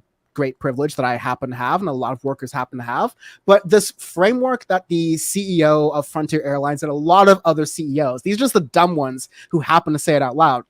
But the framework is that, oh, because you get to work from home, that doesn't mean you're working hard. That means you're sleeping and you're lazy and you don't have anything else to do but work. So therefore, if you're working from home and you're not working in this office that I've already paid a 10-year lease on, then you are therefore being lazy and you're time stealing from me. When, again, like I said, and the reality is, like, this is one of the rare opportunities, like, unfortunately, COVID was terrible, but like a work benefit that came out of that was that people reevaluated their work-life balances, which is inherently a leftist thing. Because when you do that, you start to realize that the thing that unions fought for, 8 hours of work, 8 hours of leisure, 8 hours of sleep, is, you know, that was a great thing we fought for, but we also won that in the 1930s. And like, productivity has shot through the roof and profits have not. And like, quality of life has also not shot through the roof for us. Like, just because conservatives will say, "Oh, your quality of life is better, you have a microwave." Right, like, right. I'm not playing on that shit. Let's just like, this is a time. You can drive your SUV to 5 Below. Your quality of life is fantastic. You're not literally dying of dysentery. Pull yourself up by your bootstraps, bitch. You take your 1990s Mazda and drive 2 hours into the city that you can't afford to live in to work your like minimum wage job. Obviously, you're like living the big life. At least you're not, you know, starving in a third world country, right? Like, this is how these CEOs think. And so their framework is like, again, the Frontier CEOs framework was that we as Frontier need to start cutting costs and, you know, cutting spending because chairs from our airplanes. You have to bring right, like, just folding chair. Changing how you line up to the gate, all this shit, because we at Frontier are noticing that because of you lazy people aren't traveling as much. And so that hurts our business. When the right analysis of that is to say that people aren't traveling enough, because even though they're working more, even though their work lives are bleeding into their home lives even more, especially if they're working from home, the cost of living has outpaced salaries. It has outpaced wages. That is the fundamental issue that we are waiting for political parties to address. And so until then, people are going to read these CEOs, also like the Gurner blog that we were talking about, as just fucking incompetent and out of touch with what regular people are doing. Like, talk to your secretary. Talk to, even Warren Buffett knew that his secretary was paying more in taxes. Like, I'm not going to defend Warren Buffett, but like, goddamn, am I really like defending Warren Buffett here? Like, walk outside, talk to people, talk to someone who's outside of your class boundary, which most people do in their day. And you'll understand that shit is fucked up. Even if you're making 6 figures in some cities, like, it's really fucked up. And so, yeah, as you can tell, I'm very angry. I will shut up and give space. But these CEOs are, I'll just say this: they go well with some seasoning. I'll just say, let's put some paprika on that. Let's, like rotisserie them a little bit. Let's, I'm not saying eat the rich. I'm just saying forks and knives ready. All right. Right. I'm going to say it might be a hot take here, but I sympathize with the Frontier CEO. I think it's time for Frontier's pilots to stop working remotely. They need to get back behind there. They need to go fly the planes. Right. Can't have the guy who's first in line continuing to fly that particular plane to get the rest of the customers there. Yeah. Getting a Microsoft Teams message from your flight attendant asking you if you'd like anything to drink. Right. And if you respond with yes, they just say, fuck you. Right. The customer sitting all the way in the back of the plane is the one who has to just basically push the cart as hard as he can down the aisle. And as it comes speeding past you, just need to really quickly stick your hand out and grab that drink you want. It's time for Frontier's flight attendants and pilots to probably, obviously, obviously that's not what he's talking about, but the scenario was there. I had to indulge in my fantasy. Go ahead, Ravana. You had something to say. It's, first of all, totally believable with Frontier. I'll say that I'm going to TwitchCon Las Vegas. I'm going to be flying Spirit out there, and I'm fully prepared to have to fly that plane. Like, this is a very real world. Last time I flew Spirit, a couple got drunk at the airport bar. They didn't know each other. They met at the airport bar and then switched seats, and they were right behind me. I was in the second to last row. They were in the last row because I'm a cheap bitch who refuses to pick my seat on an airline. They were making out the whole time, and then he asked her if he could suck her toes. So I'm fully prepared for the worst flight experience of my life coming up here. But no, I'll just say, because Dan, I think you made an excellent point about work from home. And like, this has been a huge disability rights issue that we've been advocating for years. And it really wasn't until COVID that finally we got some movement, because for so long, when in disability rights law, when you ask for a reasonable accommodation, the workplace doesn't have to, if they can show that the costs are like prohibitively expensive, they don't have to provide that accommodation for you, even if it's necessary. So for so many people asking to work from home because they're immunocompromised or because they have various like chronic illnesses that, they might have flare-ups, or like me, I have narcolepsy. So it's like difficult for me to have a 9 to 5 in an office. God forbid I fall fucking asleep at work, or I need to take a nap. I can't obviously do that in the office, so I have to do that from home.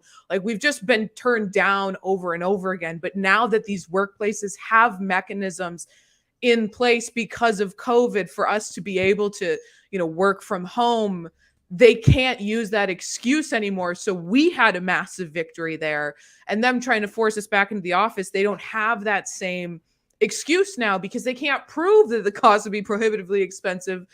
We've been working from home during the pandemic. I mean, of course, it's still ongoing, regardless of what Joe Biden says, especially for those immunocompromised amongst us. But like, we have this like minor victory, and you see like it's just shows when the CEOs say things like this, just another aspect in the ways in which they do not ever consider or give a fuck about their disabled employees, and like view them as lazy and like lower than dirt, which is how they view most of these like employees anyway. But like, just that extra malice being like shown towards the disabled community and people who literally cannot go back to work in person because COVID is still very real. And for some people, if they get sick, they will probably die, and they can't go back in their office and, do, I don't know, customer service or whatever it is, something they can fucking do from home, like, and risk their lives for your corporation for little pay and shitty benefits. Right. The weird thing too is like remote work existed before COVID. Like we're seeing people act like this is something that was never successfully done by millions of people before. Like, all of a sudden, everyone just worked at home remotely for the first time ever, and it was a big failure. No, there's been remote jobs forever, especially in, like, the tech industry, too, which makes it extra crazy when you hear, like, Zuckerberg and Musk come out and rail against it when they've been, like, successfully doing it for many, many years. Right. I mean, The vast majority of executives work remotely. They really do. Mm-hmm. When do you guys, like, if you've ever worked in an office, how often would you see the top corporate of the corporate ladder in the actual office? They never come in. They're always traveling, going somewhere, and maybe they're working where they are. It's not a vacation, but they're still traveling and going places while they're, and they work remotely. One of my least enjoyable jobs was the CEO giving an all hands meeting as he just came back from a African safari, which, in case you can't tell, he's a white guy. And 2 weeks later, there were layoffs. So that's, you're on the money right there, Matt.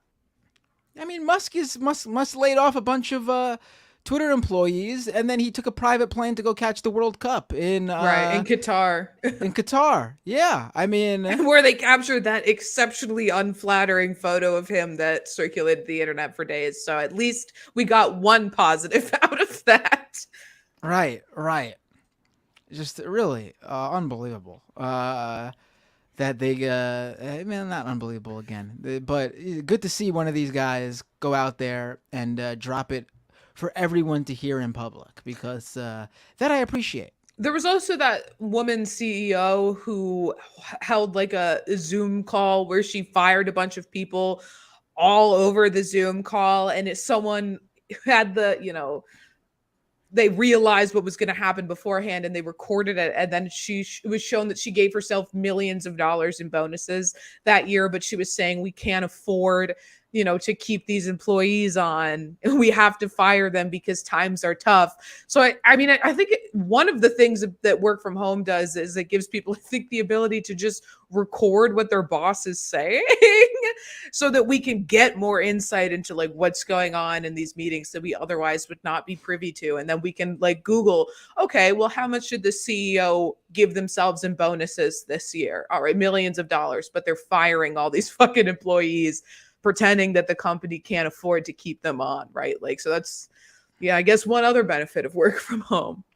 Right. Oh, on my Twitch channel, Healing Work says in 2020 and 2021, Meta, Facebook's parent company, kept saying work from home is increasing productivity, and they wanted half their entire workforce to be full-time work from home.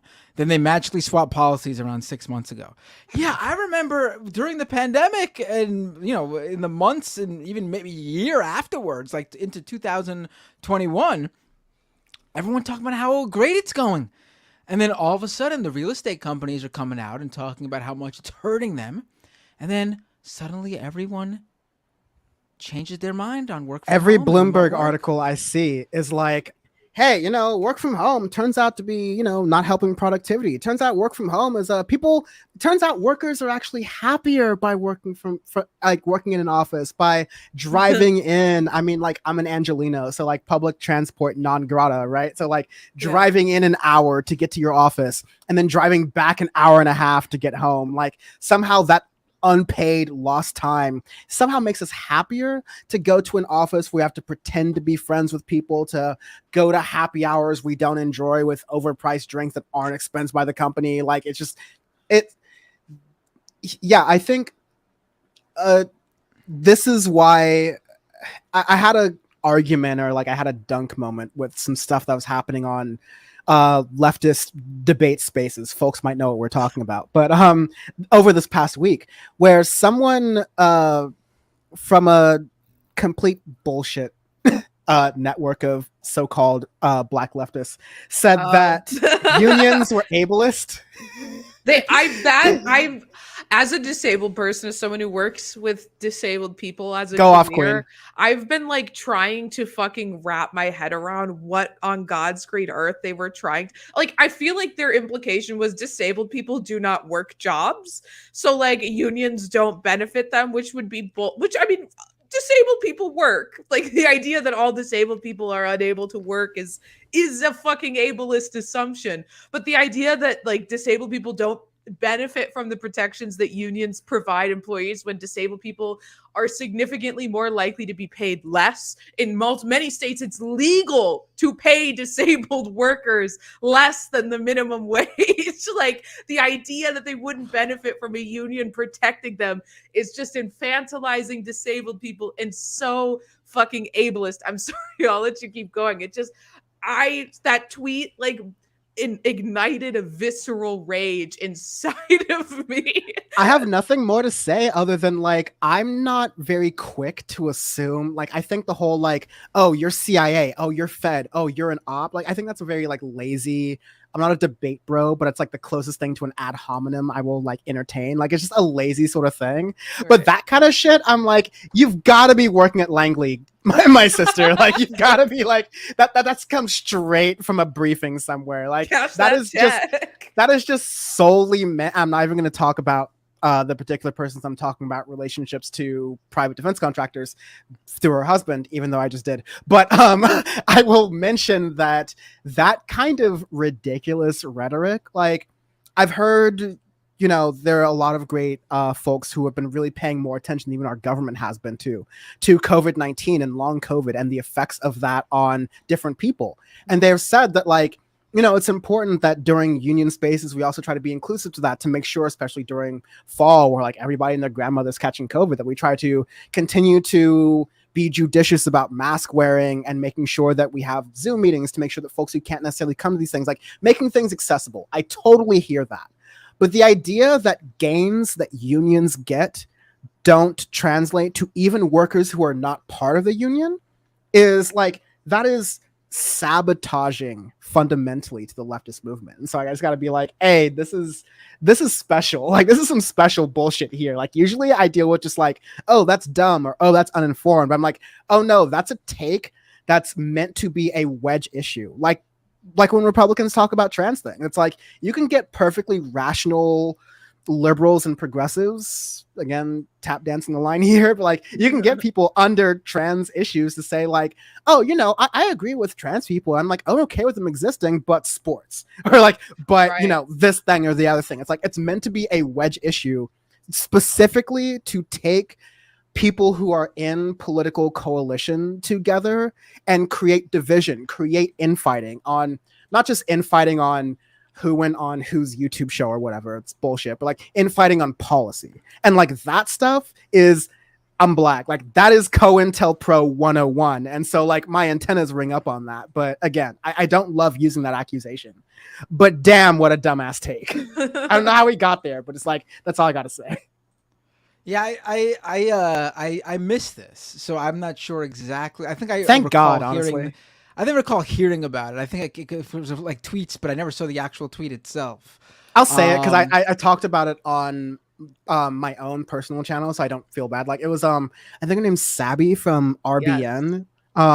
Revolutionary, formerly Fred Hampton leftist, who I got to use those guys when I was a TA for property law. We were talking about publicity rights, so I got to use them as, like, a hypothetical for my students that I TA'd about whether or not it was legal under publicity rights. It was hypothetical, emphasis on pathetic, right? Wow, them fighting words, right? I mean, I honestly, I'm at the point now where I would love to, engage with anyone. I love, you all know that I love doing streams and debates with just anybody. But I'm at the point now where, when it comes to the online stuff, I ignore any sort of stuff going my way. I don't even look at mentions on Twitter anymore. It's just not worth it. I tweet and then never look at any reaction to the post whatsoever, because it's just not, it's waste your time. Right. But I do know that when, like, I do, like, just hit the notification tab, just, like, clear it out. A lot of times it's like their fans that are, like, in my mentions doing, like, the whole, like, look at this rich millionaire streamer lib. It's like, yeah, you know me. I saw someone respond to, first of all, Matt, I can't believe that you have notifications turned on for everybody. Holy shit. King shit. I don't block anybody. There's not a single person blocked on my. I know this is not something everyone can do. I have 7,000 accounts blocked on my Twitter. But as a straight white male, I have never found the need to block anyone. I've certainly had people say shit about me. The closest I've gotten is there's been times where people have gone to my Instagram and left gross comments on photos of my children. And that's, to me, where you can say whatever you want about me. Right. You could make whatever. People have made Photoshops with me, doing all sorts of stuff to me. I don't care. Do whatever you want to me. But when you do something about my kids, that's when you cross the line.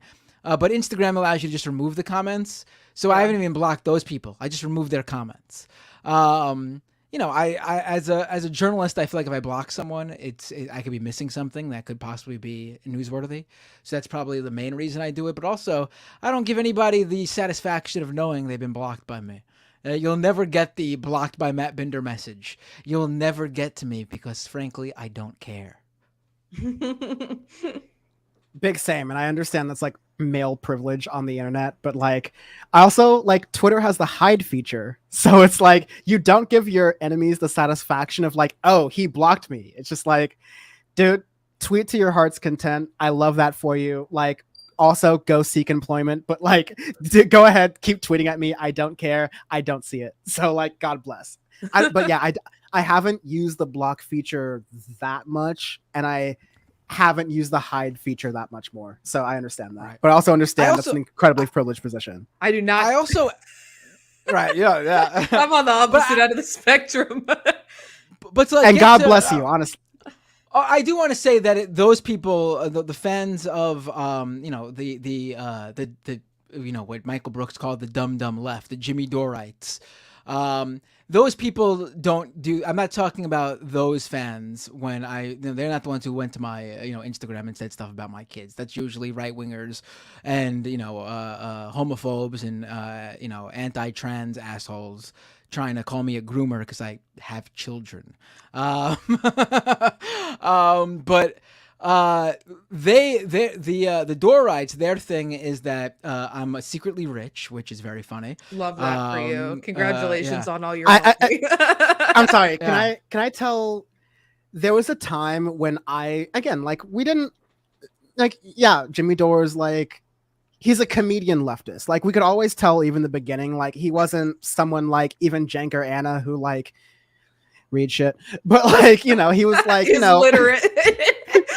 I think, again, I was his producer. I think he just purposely chooses not to read things. I know he can read because I've seen him read quotes on screen, and I don't think that's AI because it's not that good yet. To do the fucking jag-off comedian voice. Yeah, I don't think AI is that good yet. That was good. But no, like he would just purposely, thank you? He would purposely not, pay attention to a lot of things. But, it's fine. Like you have comedian folks who get the message across to some audiences, and so that's all good. But right. I remember like one of my funniest moments, like hands down funniest, like, oh, this is still a guy, like we're still chill kind of things, was Jimmy Dore used to drive, the classic like mid 2000s Toyota Prius or so. And, he was rocking that. And one time I saw him on the freeway on the way back and I just like waved him or whatever. One day he pulls up in a BMW SUV with him and his wife. And me and some other folks at TYT are joking with him. Like we literally pointed at him like, look at you in the BMW, you fucking sellout. And he was laughing along with us. And so I say that all to say, Jimmy Dore's been on the come up in a while. Not to dox him, but he lives in a very exclusive, nice neighborhood of Los Angeles that you don't live in unless you got M's.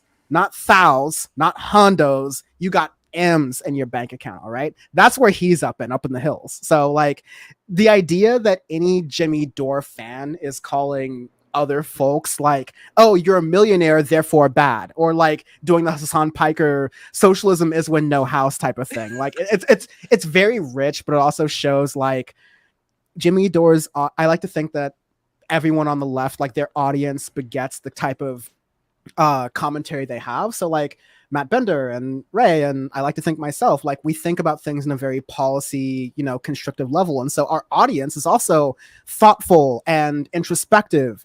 But when you have an audience like Jimmy or like anyone who they mimic the host, you're not going to get that kind of nuance, to put it lightly. And so, yeah, you're going to get situations where somehow Matt Bender's I'm laughing even as I say this because I know somehow Matt Bender's the millionaire. Somehow Matt Bender's crashing the Mashable. Matt Billionaire. Matt Billionaire, you called me. You called me Matt Billionaire. You're slick. When we say eat the rich, we mean Matt Bender. Right. I mean, listen, I wish I was secretly rich. I mean, I stream at night because I have a day job. I'm lucky enough where my day job is also in the news industry. But this is what I do. I mean, I live in an apartment in New York City, in Queens, because I can't afford, any other borough. I got 2 kids. And we are a 1-income household. I'm the breadwinner because we need someone to watch the kids when they're home from school or when there's no school. And childcare costs so much that it doesn't even make sense for my partner to work. It makes more sense for her to just not, because it'd be pointless for her to work. The entirety of her salary would just be going to a childcare provider when she could just be spending more time with her children. Right. It's like the idea that I'd be rich is hilarious, but they usually bring it up to knock the leftist bona fides of somebody, which is hilarious because listen, at 37 years old, I don't care if someone thinks I'm a leftist or not. The label does not mean it literally would be the equivalent of like a Gen Z person coming up to me on the street and they look at me and they go, "You're a poser." I don't care. I don't care what you think. Why would I care what you think? Just like, why would I care what some Jimmy Dore I would consider me not left? Fine. I'm a libtard or a shit lib. Okay, I'm libtard. I'll make little pins and I'll sell them. Matt Bender, the shit lib. I'm fine. That's cool. Listen, Matt, you can try to lie to us, but I googled Matt Bender net worth, and a website did come up with a net worth of $500,000 of you. What? So, please. No way. Okay, and it made me think of it because Sam Cedar posted something about, I don't know, but he was responding to someone who was talking shit about him. And I saw one of the because I replied to it. I saw one of the comments below. It was like a screenshot of one of those fake fucking net worth. And it was like Sam Cedar's net worth is $1 to $5 million. And it just makes me laugh that anyone thinks those are real. They don't have any basis for deciding those numbers. Anyone can just make a website that's like net worth, marriage status, I will say though that the ratio there between their fake numbers for Sam and their fake numbers for me is even off, because they're only saying I make 500,000. I'm only worth Sam's only worth double than me. He definitely has more than double the amount of my money. Them who's the caboose checks? I mean, I will say though, he's told this story on air before. He was lucky enough to come up as a comedy writer during the age where the networks were throwing money around. So there was a time where he tells the story about how there was a time in the 90s where he was actually making a lot of money. That's how he's told it. That's how he was able to afford his upstate home, like the one place that he actually owns. I don't know, and that's basically how he was able to do it, because he was lucky enough to come up during that time. That time doesn't exist anymore. That TV money's not being thrown around for young comedy writers anymore. That was the same TV money that, created kind of our podcaster verse, because that's how you get Joe Rogan, because he was on news radio back in the day. And they were just like, okay, yeah, you're a random comedian from the Northeast. Yeah, totally. We'll give you a show. Not only we'll give you a show, because that happens to some extent if you transplant your way into Hollywood and live in an overpriced apartment across from Sunset Bronson, which is where Netflix's studios are. And maybe you weasel your way into getting a comedy special.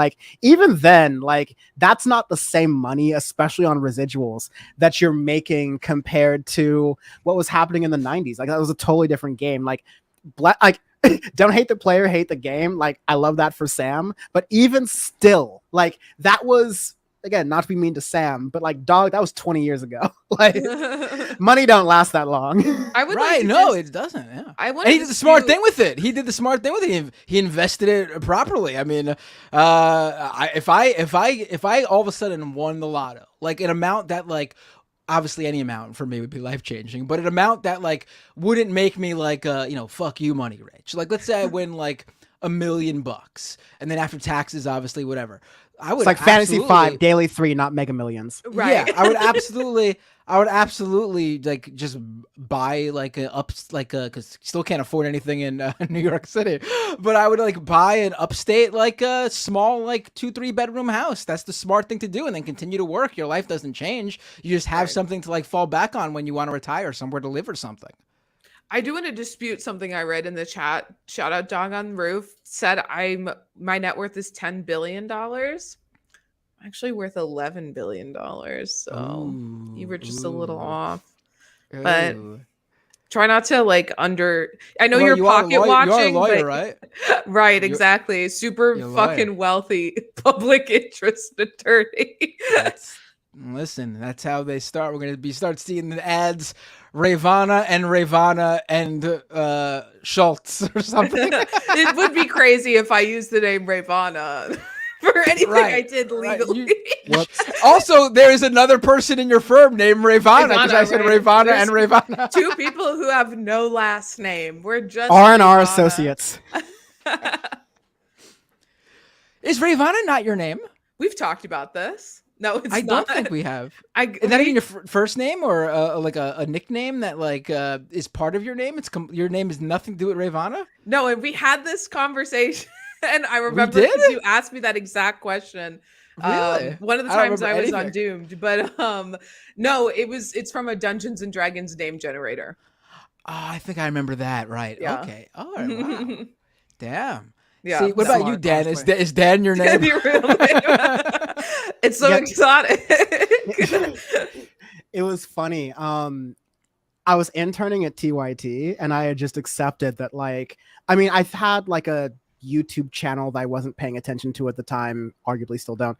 But like, I was, I just went by Dan from the internet on there because I happened to get most of the accounts right, and so.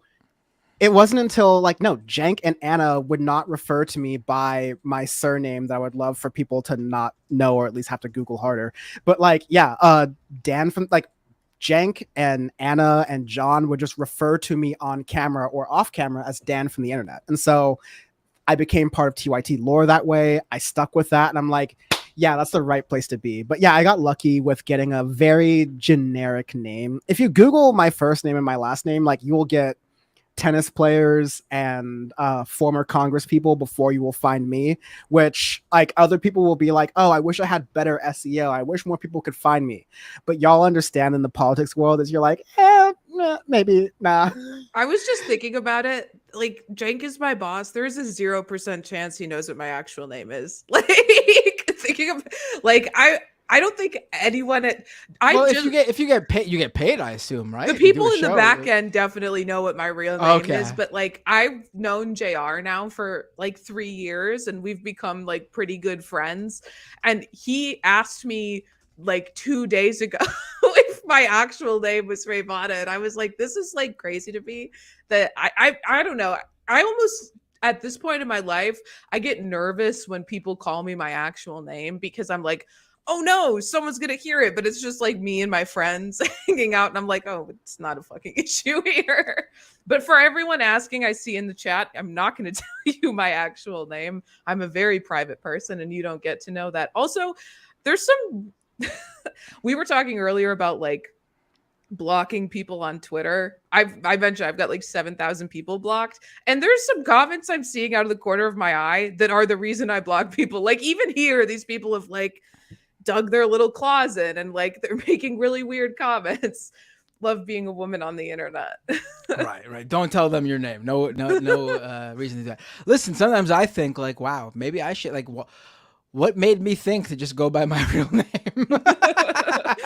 Why did I? Especially especially when I was like, I know what I'm going to do. I'm going to specifically report on right-wing reactionaries, the absolute biggest weirdos on the internet, and the Gamergate freaks. And I'm going to go by my real name.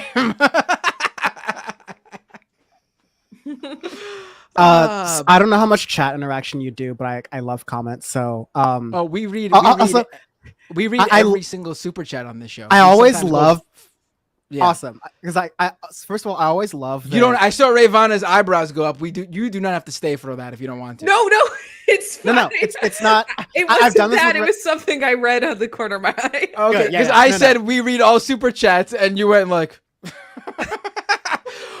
But when the whole Leftist Mafia crew is here, though, we'll get like close to like 200 super chats, and sometimes we do like 4 hours plus. That's okay, not, Matt you can see- Billionaire. Okay, no, Matt but it's Billionaire. not. It's not for me. And the super chats are usually like $2. They call me like Super $1, Chat stuff like Sanchez, that. baby. Let's go. And when you split it between like 4 people, 5 people, it's not anything crazy. But you could see the super chats are the ones that are in that starred spot right there. It automatically stars the super chats. So we'll get to them in a few minutes. No, you're hosting, dude. You go. No, ahead what were you and gonna get say? them. What were you Yeah. gonna say? I was gonna start reading read- super chats, but you're hosting, dude. I'm sorry. Oh yeah, if you want to get to it now, yeah, because I don't think I had a few other videos, but it's already 10:30. We've been live for about 2 hours There was now. a Crowder video though you mentioned. I do have a Crowder video. Intrigued. You want to do it? Yeah. All right. So let's run that. This is from Brendan over at Media Matters for America. He pulled it up. I've seen people talk about it. I have not watched it yet, but it is making the rounds. Steven Crowder is apparently still whining about no-fault divorce. Because, of course, no reason. His wife saw it recently, a no-fault divorce. Good for her. Good for her. I mean, once you saw Although that it's definitely video, someone's fault. But like, oh yeah, like if you watch that video, you definitely know that he there is a fault there. Absolutely. So let's pull this video up. All right, cool. Let's do this. This is Steven Crowder on a recent episode of his show from just this week, crying about no-fault divorce. It's not that you're missing something, it's that there's more out there. Well, you're going to have your own money, especially if you get divorced, because now it's your money. Oh, yeah. Isn't that wonderful? There's an incentive for women to leave in California, states like that, right? With no fault. Something you guys may not know about no fault divorce. I don't know if you know this. It was pushed by Hugh Hefner in the pornography industry, Dr. Kinsey, because they didn't want men to be punished for cheating. Back in the day before no fault, if a man cheated, he still had to give up half. If a man abused a woman, he had to give up half. If that didn't happen, it was considered abandonment. So the fault was either infidelity, abuse, or abandonment. Then they said, let's do no fault. So that way men are not going to be corralled. They're not going to have to limit their natural sexual proclivities. And then feminism also merged with it. And it was, oh, no, hold on a second. It's always the fault of the primary earner. A lot of people don't realize this. No fault was pushed by people who wanted men to be able to cheat fault-free. There was always a fault. Cheating, abuse, or abandonment. Pick one. But it's women like Radikowski. I hope that I'm saying that right. He picked all of them. Ratatouille. I love when she cooks under the hat. She doesn't cook, dude. Come on. Oh, damn, we made the same joke. That's what I feel gross bad. women do. Yeah, that's what married women in their 30s do. I have my Uber Eats. Ooh, the delivery driver was foreign, but it's okay. So I'm 90% sure. I'm sorry, that can way you she pause pushed it? Fire Festival as well. She was one of the models that actually puts that. I just want to say that it's very rich for Steven Crowder to even be making an Uber Eats joke, considering he restricted his wife from owning a separate car from him. Right. That's just wild. Right.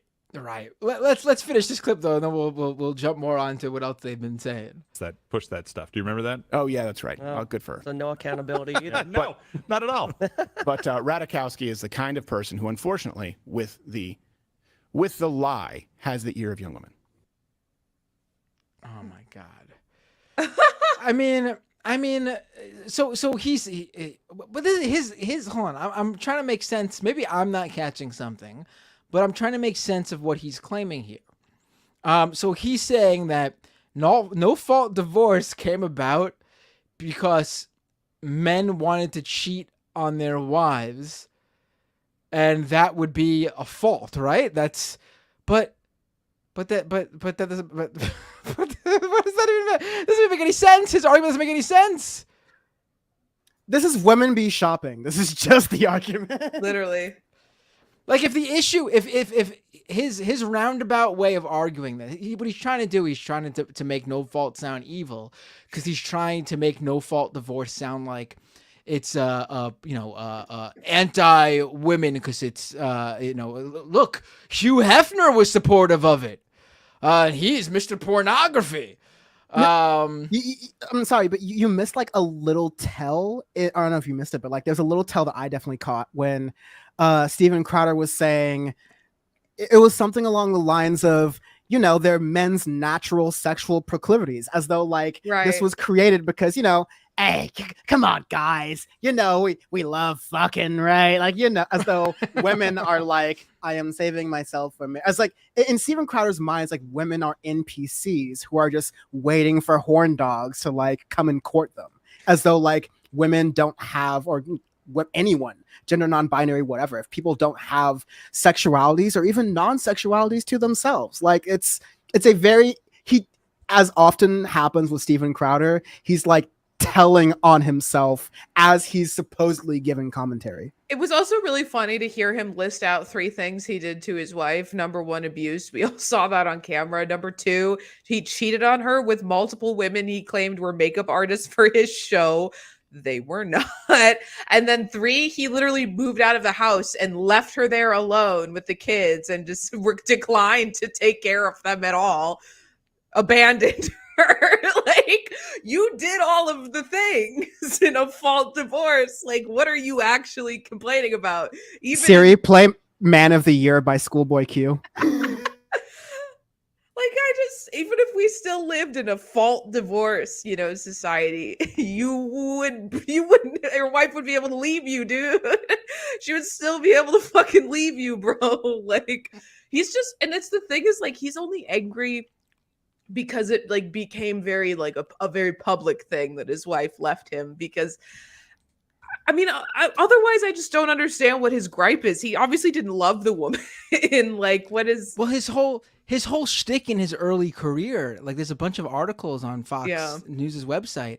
His whole shtick was the married guy, Mr. Married. If you're not married, there's something wrong with you. He wrote an article also about how both him and his wife were waiting until marriage to have sex. And that was like a whole thing, which... Why? That Mickey Mouse meme where he's like going to the camera and going, remember kids, this will be important later. Oh boy, huh? Oh my God. Steven Crowder, the gift that keeps on giving, really. I mean, I could listen to him cry about his divorce all day. I wish Texas went as hard as Georgia, where like, yeah, no, we allow cameras in the courtrooms. Actually, we televise them bitches. Like, it is on the one hand kind of beneath me to do like court TV coverage. Like, one of my least favorite things, transparently, to do at TYT was when we were covering impeachment hearings. So I'm just like, yeah, we know the beginning and middle and end of this. That being said, I would eat all of my words and then some if we were going to publicize the Steven Crowder. Not because I want to. I mean, I kind of half take that back, because I don't want to make Steven Crowder's wife, who's a private person, and her kids like go through any more public scrutiny.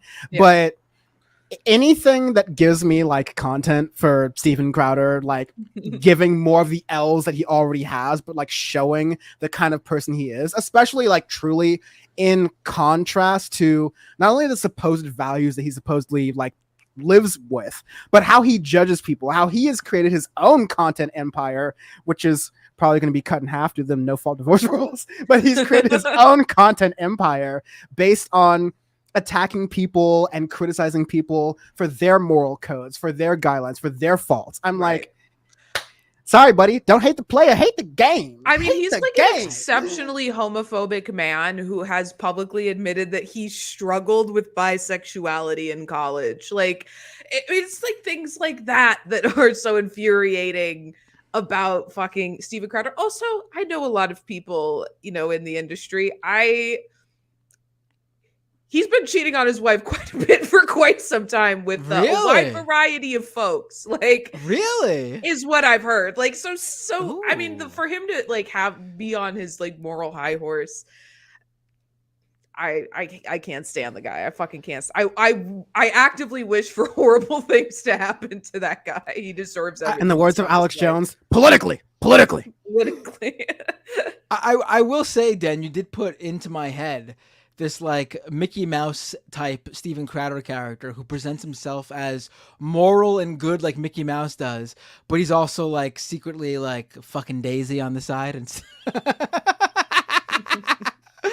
different universe, just like it's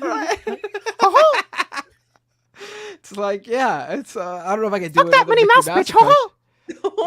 She don't even put out. Now Daisy, let me tell you something about Daisy.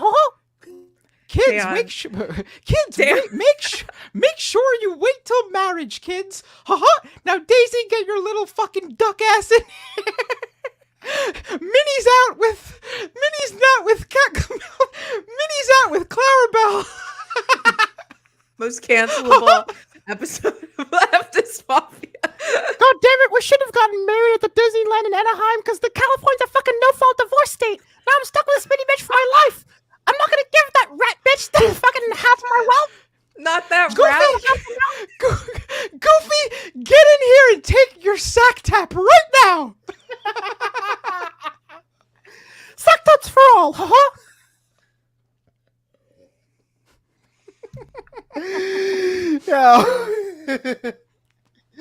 Matt, I will say, and I will echo what a lot of folks have said in chat, but your Mickey Mouse is like devilishly good. Like, it's very good. Yeah, I think it's the one.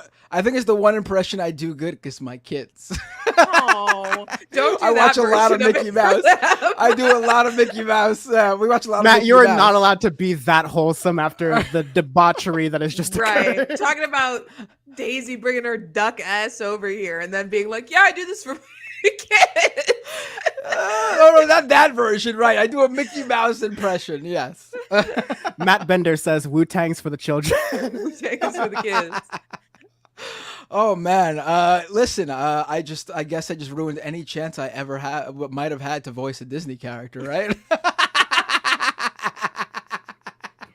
Well, that's one note in the file. Let's put that. Right. Minnie, I love this dress in your closet. That's my Steven Crowder. I've already seen too many like Rule 34 Disney things. I'm very happy to move on to super chats now. Right. And cleanse the palate. If I could, no, sorry. Go ahead, Matt. You're hosting. No, let's read the super chats. Let's do it. If you, at any point you guys decide to leave, or if you need to leave, feel free. Goofy gets I'm on the West Coast, so I have the most gas of all of y'all, honestly. Oh, this is from this isn't a super chat, but the Last Disciple. Goofy gets a sack tap. Gorsh.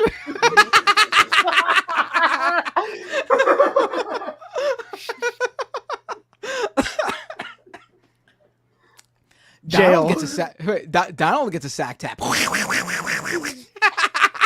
I'm gonna perform a post-birth abortion on myself right now.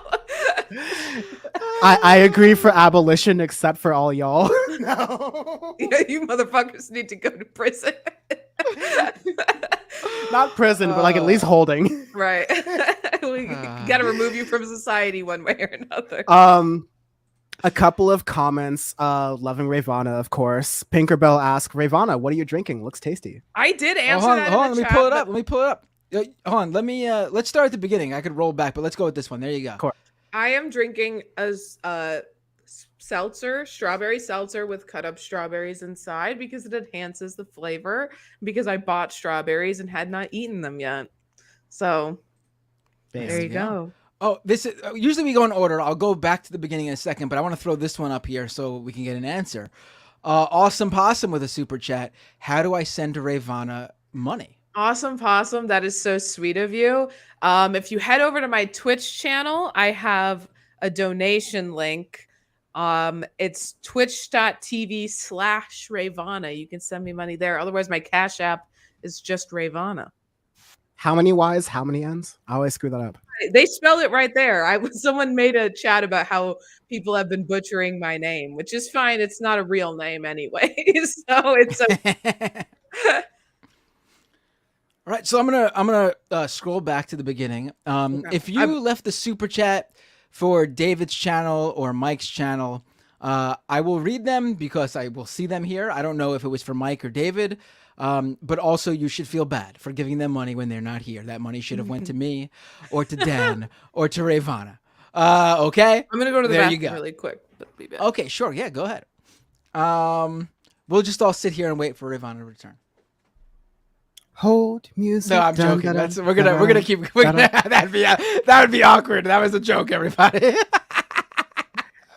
We're gonna keep going, so it's not awkward. Time to pay the bills. This episode of Leftist Mafia is brought to you by Raytheon Technologies. Raytheon Technologies. I'm kidding. All right, let's go to well, we on the majority report earlier today, we had an RFK Jr. impersonator call in, saying how coffee. It was really good too. He usually calls into my stream, Doomed, and he called in because I was hosting it. And he's this guy Bob Cormody. He's a very good impressionist, especially as RFK Jr. And he was going on about how coffee actually is spreading COVID. That's drinking coffee is how. But if you put enough sugar in there, you can kill the COVID. So at the end of that, I looked directly at the camera Allegedly. and I said, this is all obviously fake, YouTube. This is a joke segment. COVID cannot be cured by sugar. It is not caused by coffee. But at the end of RFK Jr.'s call, I looked directly at the camera and I said, folks, this segment was brought to you by justcoffee.coop. Check out the Majority Report blend and use coupon code majority.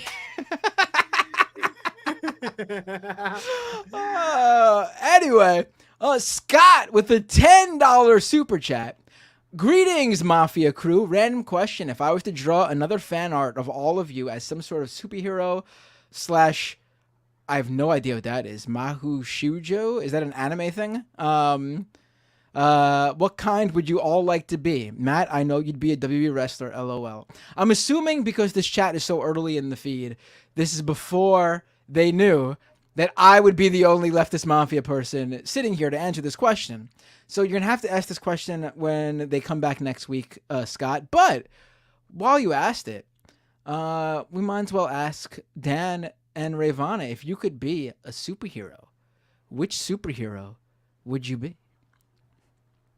Ray? I think you're muted. Oh, you're muted, yeah. I'm muted.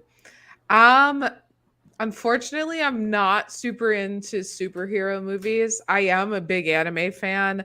So what anime character would you be? What anime character would I be? Yeah.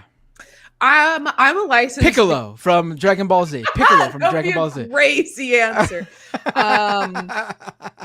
My favorite anime is Full Metal Alchemist Brotherhood, and there was a character in that anime who is a woman and a mechanic, and I am a woman and a mechanic, so maybe I would be her.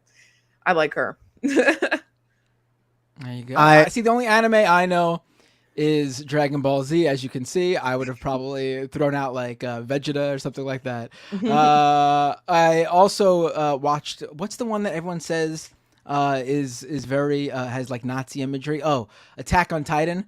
I didn't watch all of that though, but the first couple of episodes I did see. I enjoyed. Marjorie Taylor Greene anime. Yeah. Yeah.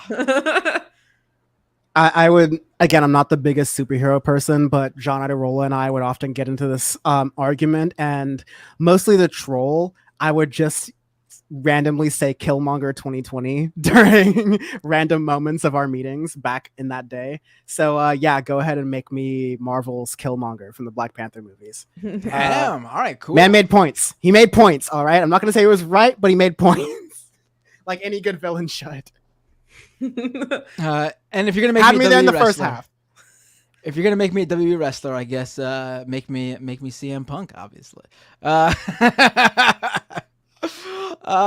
Tyler, this is not for me. But Tyler Hackner I think is also a member on mine, but this one's not. I haven't had my memberships turned on for 8 months to be. Everyone knows Tyler. Tyler's awesome, ubiquitous. Oh really? He's all across the streams, right? There we go. Awesome. Hell yeah. Thank you, Tyler. Look at that. The love just for giving money to a Leftist Mafia member who's not here. Kowalski with a super chat. My man, Dan. Kowalski's another one. Yeah, I hear Kowalski all the time on Majority Report. You're one of my favorites. I don't think we ever interacted that much, but thanks for recognizing me. Shout out to you. See, that's why it is obvious to anyone who knows the leftist media space that if you're a leftist streamer, it is impossible for you to be rich because the 10 same people watch every single show. And that's the entirety of the audience. I'm sorry, I didn't mention it earlier, but who did the intro for the show? Because it's fucking good. Mike of Humanist Report. He put it together. Yeah. It's fantastic. With what time? Right. Like that is busiest man in leftist media. My God. He said he loves editing. Listen, I went to school and focused on editing. I went to film school. My focus was editing because I felt it was the only thing that you could actually learn. Like, you know, I felt like going to school to learn to be a director made no sense. You learn that while directing movies. You can't be taught that. So I spent my years doing editing. I was an editor professionally for a very long time. I fucking hate editing. I don't want to touch it anymore for the rest of my life.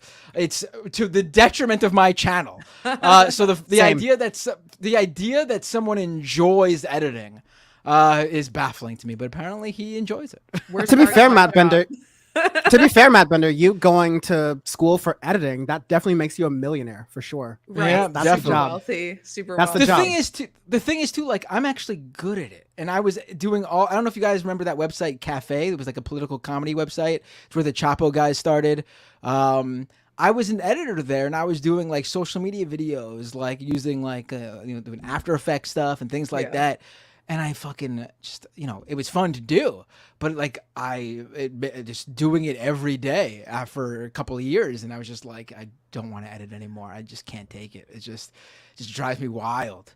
I'm like applying for editing jobs right now. And like every time I'm like sending in the application, I'm like, is this really what I want to do for the rest of my life? Like I have to edit every day for my job now. I fucking hate it. So I'm like, am I really trying to pursue this as a career? But okay. Every time I open After Effects, a part of me dies. Yeah. It's weird. I mean, I guess there's people who enjoy it. I don't know. I like doing it. I liked doing it. I guess I just did it so much that I turned against it. I don't know. I feel like once you do something for a long time, you could just, it just becomes like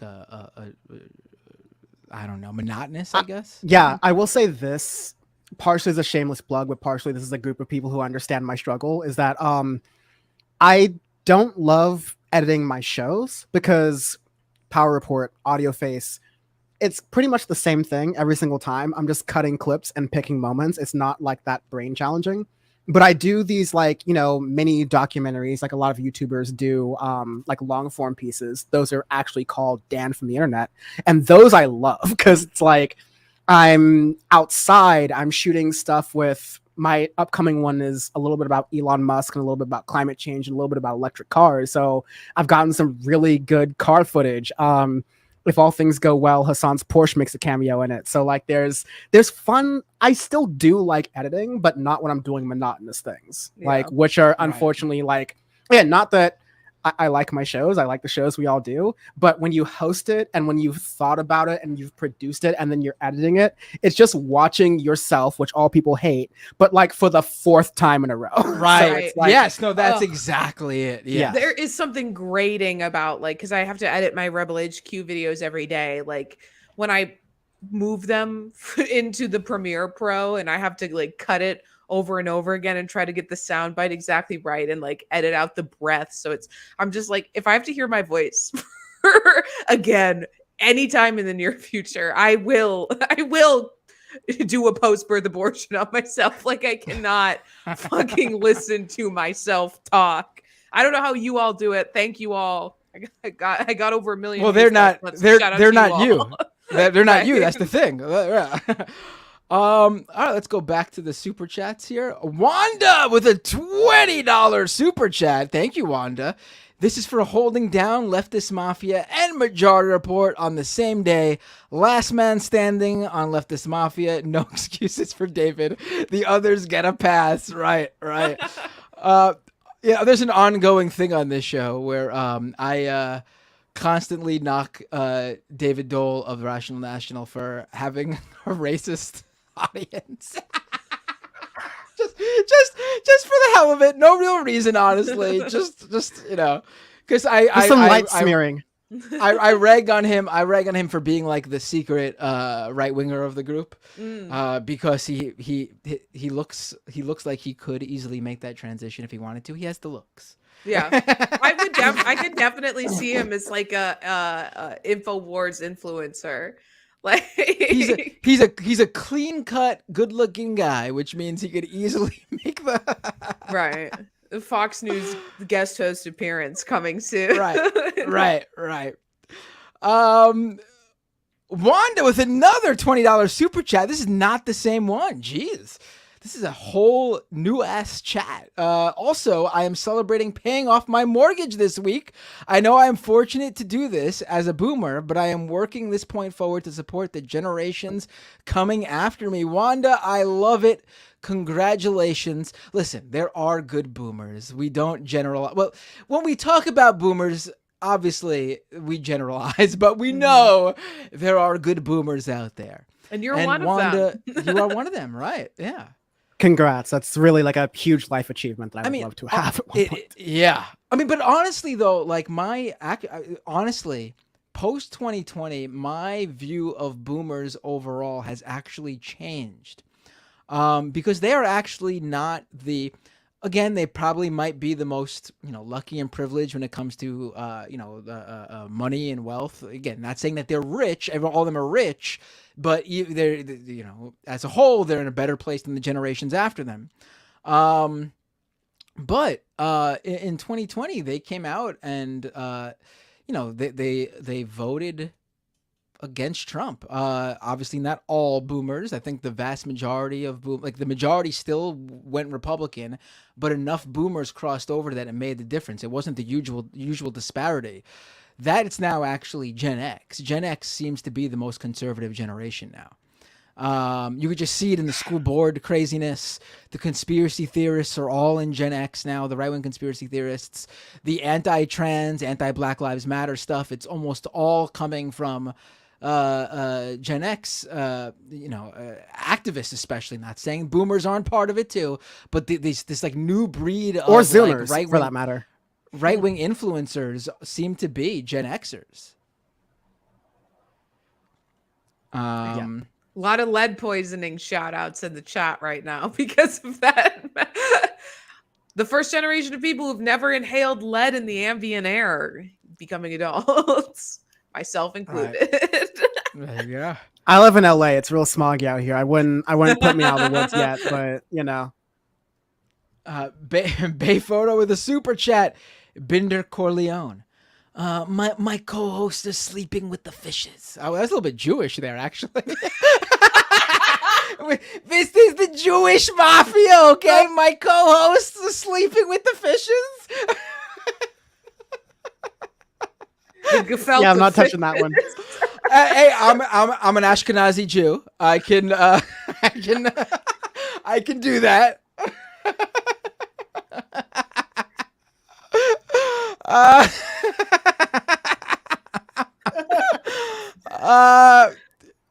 Yeah. Someone pointed out actually earlier when I said how I'm like, I'm very privileged because I'm a straight white male. Someone pointed out, white to some people. That always happens to me when I'm doing right-wing shows or debates. I'll never forget on Tim Pool's show when I went on. He asked me what my ethnicity was, and he even said, "Is it okay if I ask?" And I was like, "I don't care." I knew it was going to happen. Not from Tim, but I knew how his audience or a portion of his audience was going to react, but I didn't care. And I was like, "Yeah, I'm white." And then there was like craziness in the chat who didn't believe me because I guess I'm like I have a slightly, olive complexion or whatever. My complete background is I'm Italian, English, and Prussian and Ashkenazi Jew.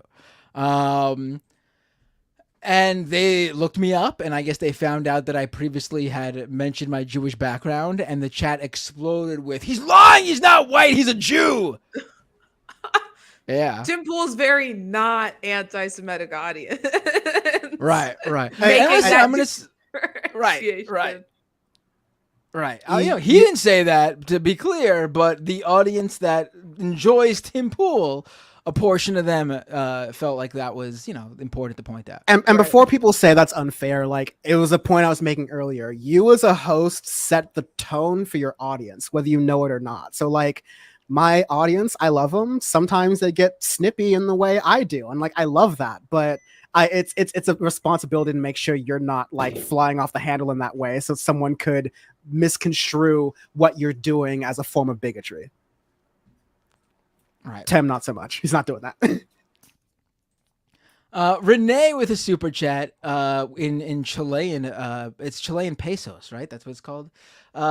Maher was great as a dork on Body Double. What was Body? I don't know. I'm out of the loop here.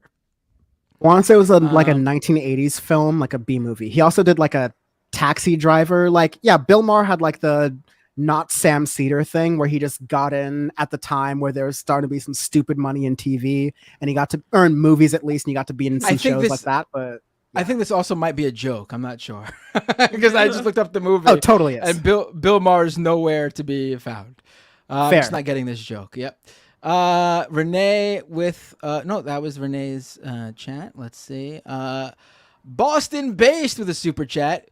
Who's worse on trans issues, Bill Maher or Anna Kay? Oh, no. None of the Ravana, above. do you gotta leave? You gotta do No, it. I mean, I've obviously been like I'm a queer person. I've been very vocal supportive of the trans community, and I feel like everyone obviously knows that I don't support what Anna has been saying about trans people. I was just pointing out that at this point, this conversation seems everyone knows the thing. We don't got to keep bringing it up. I think it's clear that Bill Maher is easily worse because he's more harmful. Anna Kasparian, while her views on certain things have been bad, in the grand scheme of things, I don't think she's anywhere near Bill Maher, even on trans issues. And Bill Maher did like a whole episode where he was sitting there like, trans kids are just a fad, right? I feel like I remember watching that and this like the feeling of disgust swelling up in my stomach about that. Yeah, I'm both good. I was gonna say, even if you view Bill Maher and Anna Kasparian on the same level when it comes to trans issues, even if you do that, and I think that's wrong. I'm not saying that doesn't mean Anna Kasparian is good on trans issues. That's how bad Bill Maher is. Even if you hold them at the same level, just by the platform they have. Like, I feel like in this bubble, we often give people much more notoriety than they actually have. In the big scheme of things, you ask Joe Schmo in the streets if they know who Anna Kasparian is, they got no idea. If you ask them who Bill Maher is, it's a good chance they know. So Bill Maher, easily worse and more harmful. It's not even close on numerous different, looking at numerous different attributes here, I should say. So yeah. I know this question was probably made to cause a little bit of trouble, but I, given my Bill Maher history, given my working closely with Anna Kasparian history, this sounds like a cop-out, and I've been very vocal on how I don't like the transphobic comments that Cenk and Anna have made recently. But I'll just say, like, I have not paid attention as much to Bill Maher's comments because I just find him unwatchable to be able to like make a logical assessment, right? Like, I don't mean to be as a cop out. I just like I understand what Matt is saying is like who has the audience to do more damage. And yeah, I think like Bill Maher's like no contest. Joe Rogan is like no contest, right? But as far as who's worse on the issues, I haven't. Every time Anna says something about trans people, I'm like, oh, this is really weird for me as a person. So like I will address it when it has to be addressed, but you have to understand it's a very weird position for me to be in. But I will admit that that's a weird bias that I have and admit that openly so that that's clear. But yeah, it's not I don't have any bias. In fact, it still befuddles me to this day. Never been invited on a single TYT show in the 12 plus years I've been doing this. Even working at the Majority Report for 5 years.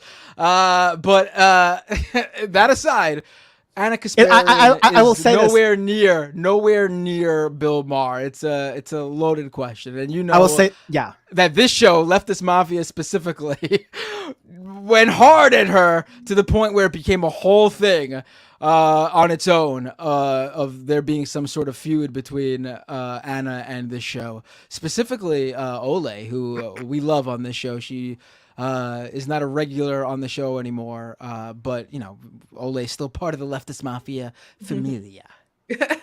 Leftist Mafia cinematic universe. I'm happy to move on, but I will say last thing, just having worked on the inside of that, I don't think you not being invited on TYT was anything personal. I just think it's just a matter of producers are busy as shit and like they should be paying more attention to booking guests, but they've also... You came on my show, right?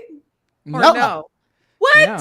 I can't believe that I didn't put you on.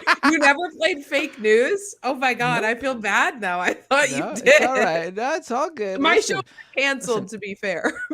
BBC's had me on, MSNBC's had me on, but apparently, well, those the corporate sellouts. My fellow leftists have not cared to have me on. It's fine though. I get it. It's all right. It's all right. No big deal. No big deal. Let's go to the next. No, I'm just joking. It's fine. I don't care.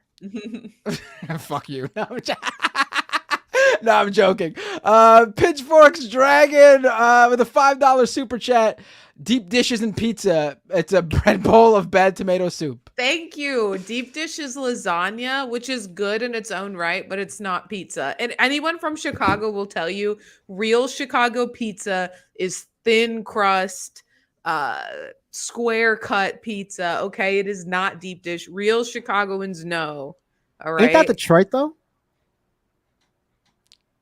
Detroit does that like skinny square. Don't talk to me about Detroit, business. All right. Oh no, that was me being like that's my super chat to cause chaos. That was my thing. Let's talk about house music next. No. Let's go to Kowalski with a super chat. Dan, I appreciate your aggressive compassion. What was this? He sent. That's the one bad thing about leaving super chats till the end. We never, unless they forget to add context, we have no idea specifically what they were talking about. It seems Dan, like it was around the Maher stuff, but yeah. You had a number of righteous rants tonight. You should, if I know you and I share our hate for editing, but feel free to come into this episode and cut whatever you'd want for your own channels, because you had real great stuff. Same with you, Ravana. You were both on fire tonight. No, but Dan had a special like spunk about him tonight. Like I was sitting down and you're like, all right, let me not interject. Like he's on a fucking roll. I'm sorry. This is like my growing up in like, unfortunately being in the like Cenk Uygur school of like political bloviating. Sometimes I just like go into the avatar state and I don't know what I'm doing and I'm just like going off on some shit and then I come back and I'm like, wow, I've taken up a lot of space. So let's talk. You were great though, but it is like a huge joke at TYT, like when Cenk is on like a power panel, that if you are the person who talks after him, you're fucked, because he's going to say everything you wanted to say and then he's going to throw it to you and you're going to be left with jack shit to say about the topic. You're talking to a guy who produced the main show for 2 years. Believe me, I know. Sometimes but no, thank you, Kowalski. They'll DM me and they'll be like, hey, don't throw it to Cenk first. Throw it to somebody else. And I will... In my weird defense of Cenk, because again, it's a weird place of me, he's gotten a little bit better. Not better, but like a little bit better. If you watch some clips from like 2016 or so, dude will be like, Anna will be like, here's the story, let me tee it off for 2 minutes. Cenk talks for 12 minutes and that's the clip. Let's go to narrator with a $5 super chat. If Barrymore's show doesn't discuss or promote any TV that is struck, does it not discuss or promote itself? Yeah, it's a good that's a conundrum they face. John Deere with a $5 super chat. Drew Barrymore's 4th generation Hollywood Nepo baby. Her godmother is Sophia Loren. But Drew Barrymore also, I mean, she was like a child star and like severely abused as a kid. So like, yes, but also she suffered because of it. Yeah. I don't know. I guess I do have like in my heart of hearts like a soft spot for her, but also fuck her. Oh, Boondocks Obama. Basically, fuck him. There we go. I agree. Fuck him, huh? No more. You'll never be able to do the Mickey Mouse voice for your kids again if you can't. Donald James with a member super chat. Thank you, Donald James, member for 2 months. Binder has been going like a champ all day. The guy is a workhorse. Yep, that's what my wife. No, says. you are.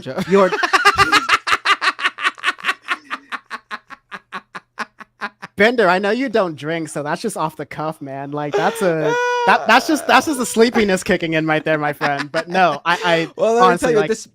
For Leftist Mafia regulars, they know this is where I get. This is the time of the night where I get a little bit off the rails.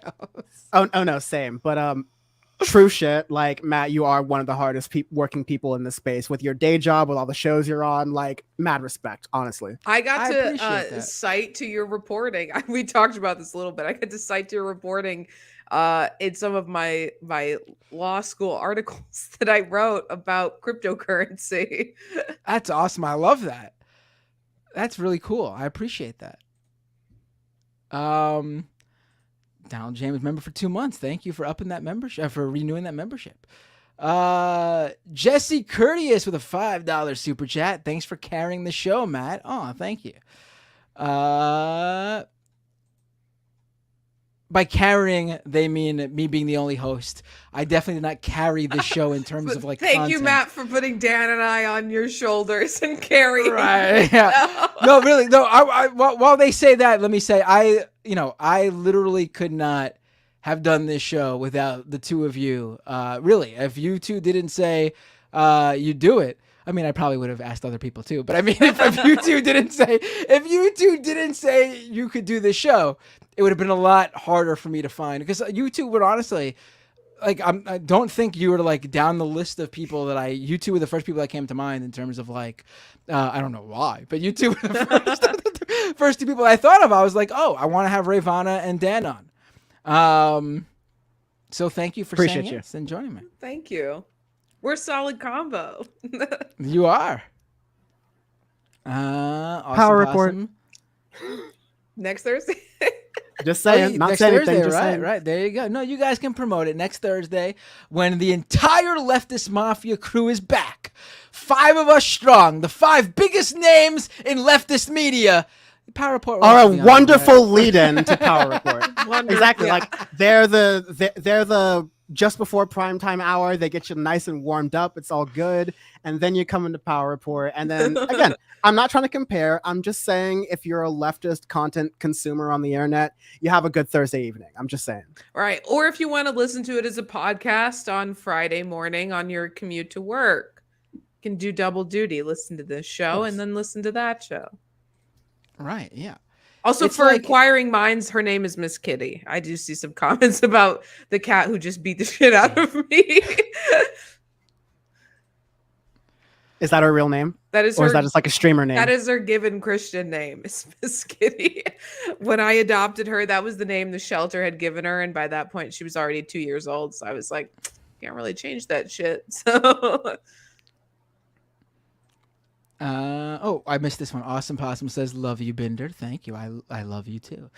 Jay Dixon says, I grew up Mormon and Maher was that for me too, dog. Yeah, that was when I was talking about how like Maher helped me recover and kind of get a sense of place as a young kid growing up in a very religiously conservative household. So yeah, I understand that. And I saw a lot of comments on there that was really kind of reassuring for me, and maybe I will make this video after the Elon Musk one, because yeah, it's an important thing to kind of be like, these are shepherds, if you will, who help us ideologically get to a certain point. And not all shepherds are down for the whole journey. And you can be mad at them, which is a fair point, but you can also kind of accept that whole journey method and move on to other people or start to create your own destiny. And so I appreciate you for reaching out, Jay. And whether you're practicing or not, I hope your relationship with religion is much healthier now. And people are sharing the names of their cat now in the chat. So I should also say my cat's name is Sabu, named after the pro wrestler Sabu. And we adopted a dog earlier this year, as I've mentioned, and we named him Terry after the recently deceased, late, great Terry Funk. So both of our pets named after pro wrestlers. Let's go to... wait, no, we already had that. Oh, wait, there was a chat I wanted to pull up that wasn't a super chat, and now I can't find it. This one. Matt Binder, H3 guest appearance 1. Listen, if you reach out to Ethan Klein and company and tell them you want to see me, maybe that'll happen. Because that's the only way I think that's going to happen. Unless something in my career blows up at some point where it's inevitable. But that anomaly aside, it's on all of you to let them know you'd want to see me. Have you been on Hassan's stream? I have not, no.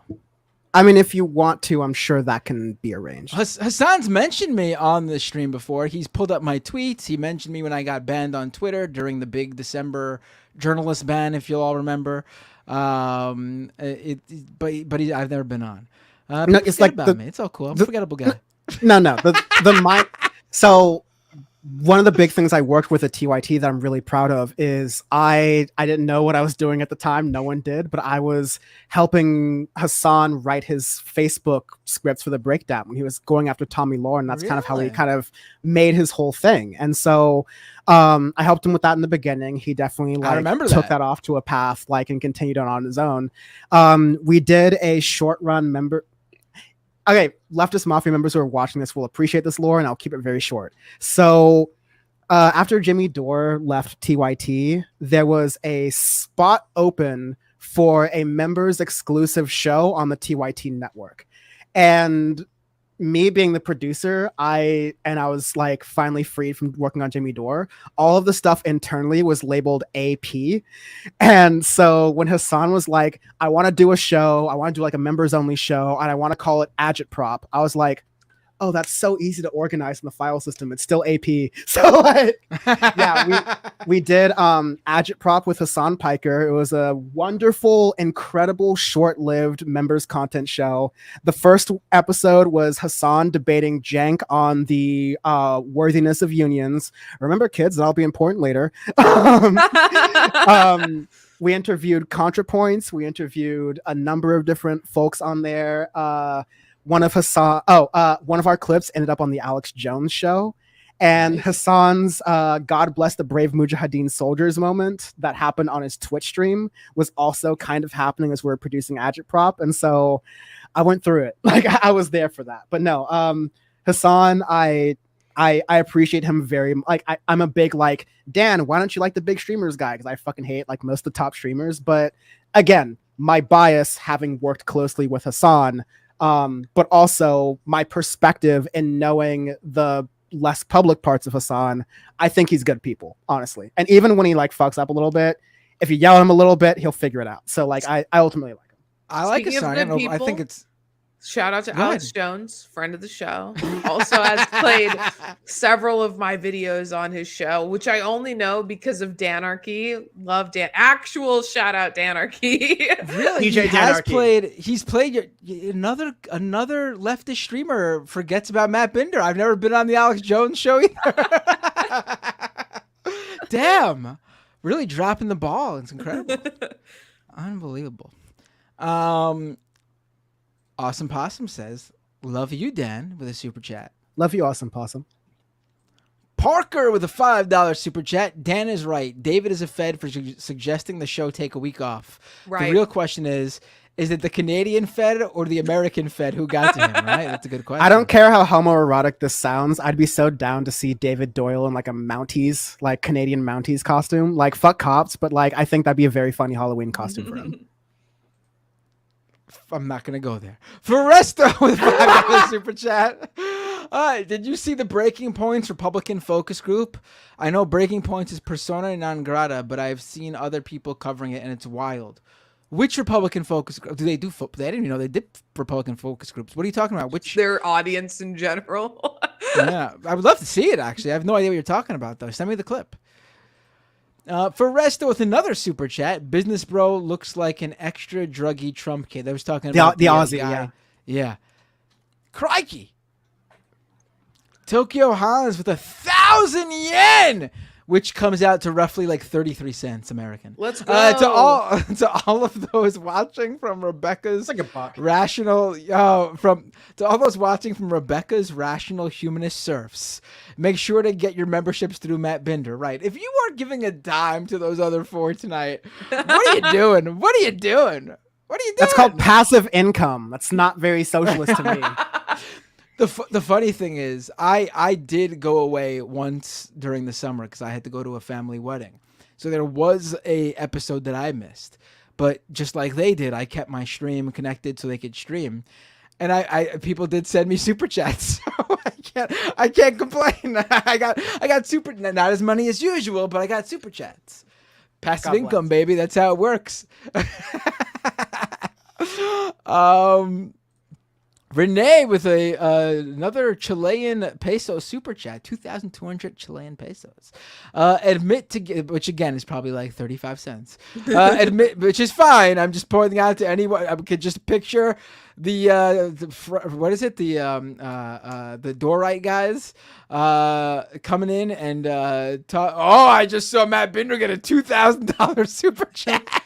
Matt Billionaire. Yeah. Renee says, admit to giving a best EXP explainer for the shock doctrine. I have no idea what you're talking about, Renee. For the shock doctrine. Renee's I haven't, but I will. Completely out of context. Charlie Degidemer with a membership 2 months. Thank you so much. Seen a few articles suggesting using AI to replace CEOs. Oh, that was from Ed Zitron, a regular guest over on Scam Economy, my other show. Also, every time I've seen that Gurney guy, I feel more and more unglued. Yes. But also, Ed Zitron's great. We should have him on this show. Are you guys familiar with Ed Zitron? He's really... I see him on Twitter. Yeah. Yeah. Let's go to the next super chat here. Daredevil member for 2 months as well. David Dole has been shadow banned from his own channel. That's why he isn't here, Matt. Either that or he's encased in maple syrup eruption. It's crazy that Lance doesn't get the same sort of Canadiophobia. which is fun. Well, I think part of it is because Lance doesn't connect the YouTube channel, so I don't think he has a YouTube audience that watches. Oh, and he also doesn't connect his Twitch channel either. He's the only person who screen shares the stream, and that's how he streams it through like OBS, I guess. Very bizarre. I don't know why he doesn't just connect it, but that's his thing. Also funny because he's the one who has the more Canadian accent too. Like David Dole will talk and you would never know he wasn't an American usually. But when Lance talked, it's like, oh, the dude's throwing up boots all over the place. No doubt about it, he's Canadian. Awesome Possum with a super chat. Oh, this is the how do I send money to Ravana super chat. Drop it again, Ravana. Let people know how they could support you. I'm looking right now. I'll drop it in the chat. Bay Photo with a membership 2 months super chat. Frontier doesn't want to pay for any more PS5 controllers for the work from home. So just you fly Frontier and you just get into the submersible from the fucking Crunch submersible. Ignore Husky with a $10 super chat. I'm loving this more laid back, hyper pro labor show tonight. Dan, what type of musician are you? You got some vocal chops. I dig it. Cheers and solidarity. Stay punk, y'all. Okay, 30 seconds of Dan lore. I was a. You seem like I'm going to throw this out there. Hold on, before you say it. You seem like a ska guy. Something about your demeanor, your positivity. You feel like a ska guy to me. I appreciate that. Some of my best friends are ska people. No, but seriously, yeah, I never was a ska person.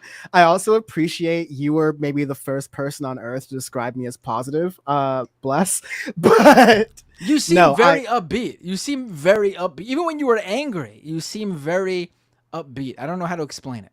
It's passion. I don't know. I'm trying to get good at that. But thank you. But before I was interested in politics, before I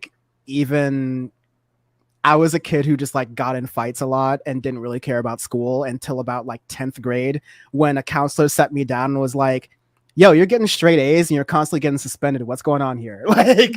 And then I went on a different path. No, I've always been very artistically minded. I like music. I do a music podcast called Audio Face where I review 3 new albums that have come out every single week with my friend Sean. Check that out on my channel. What were the last 3 albums you reviewed?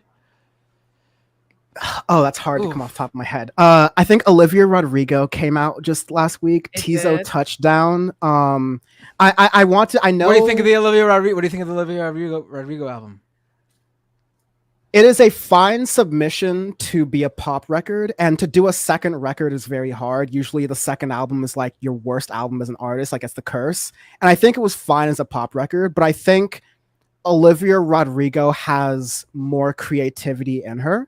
And like you hear this from like, oh, I've been listening to nonstop like Rage Against the Machine this past week. That's what she just said on Twitter and stuff like that. So like she sounds a little bit like a Disney pop, like a teeny bopper pop star. And so a lot of people will write her off.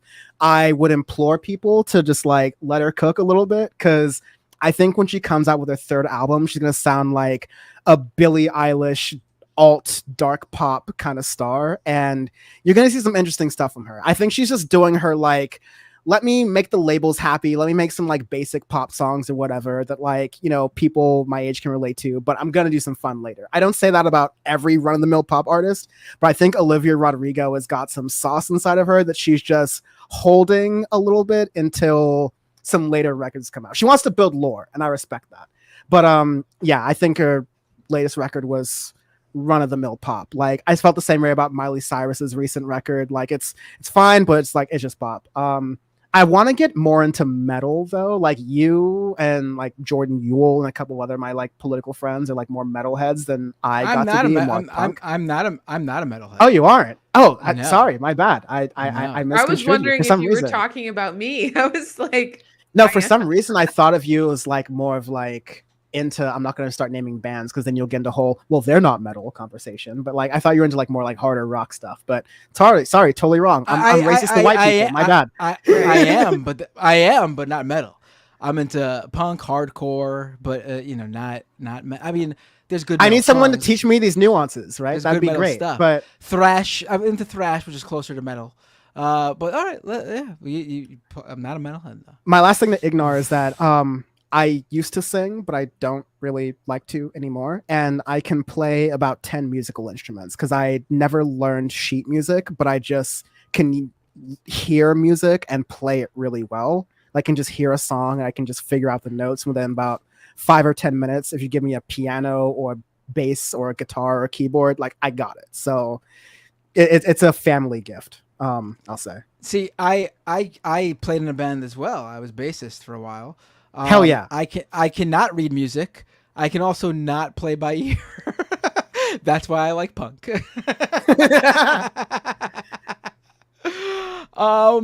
Let's go back to the super chats.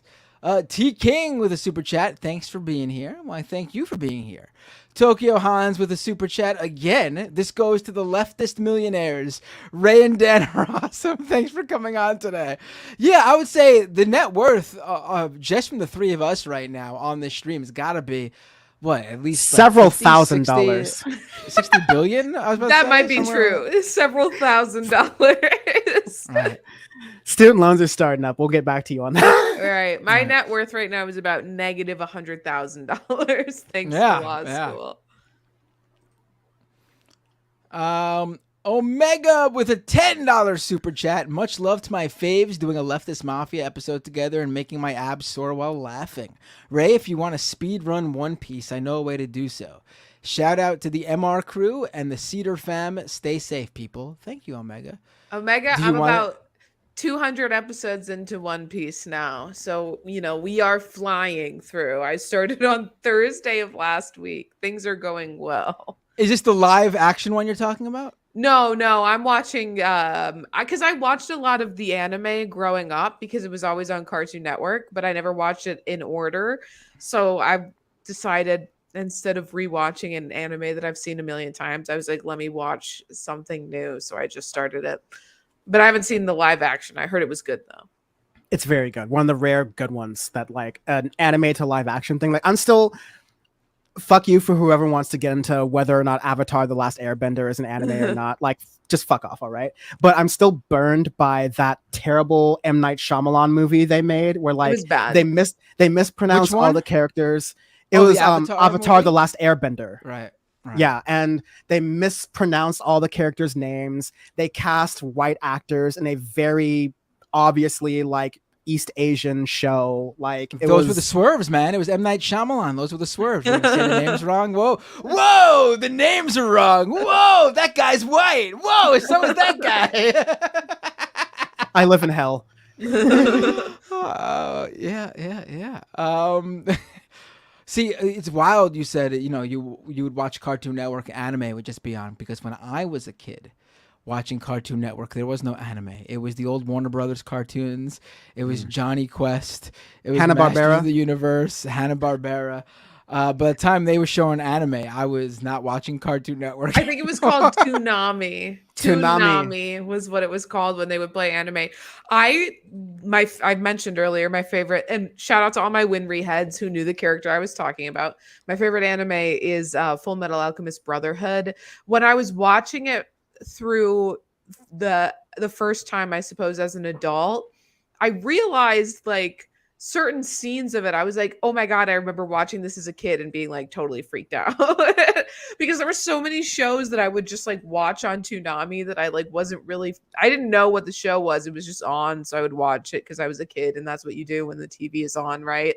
Like before my mom would come home and turn that shit off, I'd be like, let me just absorb as much of this as I possibly can. But I was like, holy crap, I've seen this scene before. And that's how I feel like watching right now One Piece again. I'm like, I've seen these episodes. I remember seeing these episodes, but when I was a kid, I was like, I have no idea what the fuck is going on in this anime.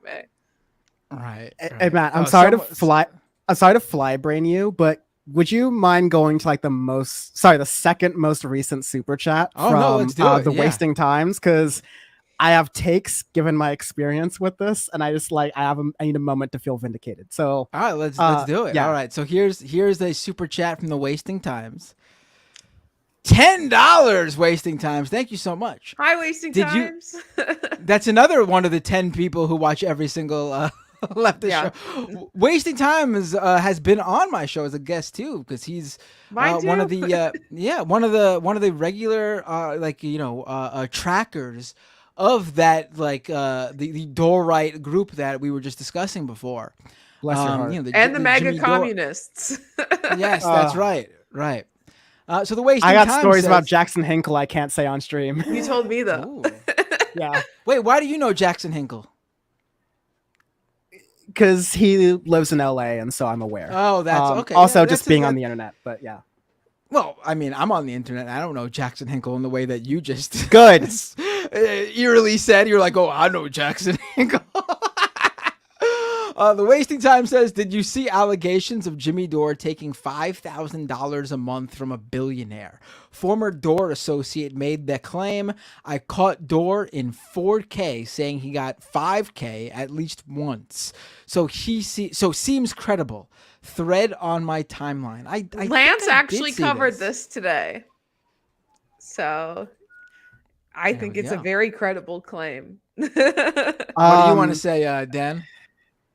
So a couple of folks confirmed this. Jordan Cheriton, who for more reasons I can't mention on stream, I just don't really talk about that much. But he confirmed this story. He has some like inner working relationships with Jimmy Dore. Graham Elmwood. I'm sorry, I don't know. There are basically, I'll say when I was working at TYT on Jimmy Dore's member show, Aggressive Progressives, there were a number of his like comedian friends who had come through. All of them have been like, fuck Jimmy and his family since then. Ron Placone, who is just sort of like made his own way and separated himself, not very vocally, but has very clearly made his own track away from Jimmy Dore. Proud of him for that. We don't agree on everything 100%, but like I'm proud of him for that. But no, Graham Elwood. Again, sorry for messing up the name. I just want to say Elmwood because that's a street I know. But like he's been with Jimmy for a while and he's been around that orbit. And so when he says something, and this is like the first time he's come out with something like this, I tend to believe it's credible. Again, like when other people are corroborating the story. But no, I've been saying this. I mean, old heads will remember there was an episode of Aggressive Progressives where Steve-O and Jimmy Dore were screaming about Alex Jones getting canceled, and I made one of my rare appearances as Dan from the internet on camera by like walking on to the set and telling them to stop, and then the camera stopped rolling. So it was like really he was having a tantrum and it looked ugly. So I just like made it cut off, but the clips still float around on the internet. I've talked around my own channel about how Jimmy Dore like fundamentally does not read things that are like papers that are produced and put in front of him for news stories. He repeats, and you know this, he repeats these like canned talking points that may have been relevant to the progressive left in like 2012 or 2014, but hasn't really been updated since. And so like not a big brain ideas guy, not someone like this, someone who's affable and amicable to being paid in ways that might seem a little bit below board or unethical to us. Like I didn't see any of these things at TYT, to be fair, like just to be clear, but these are all character assessments about Jimmy Dore and like opinions from people who have been very close to him and have seen that inner circle. And this all checks out. Like Jimmy, like he is,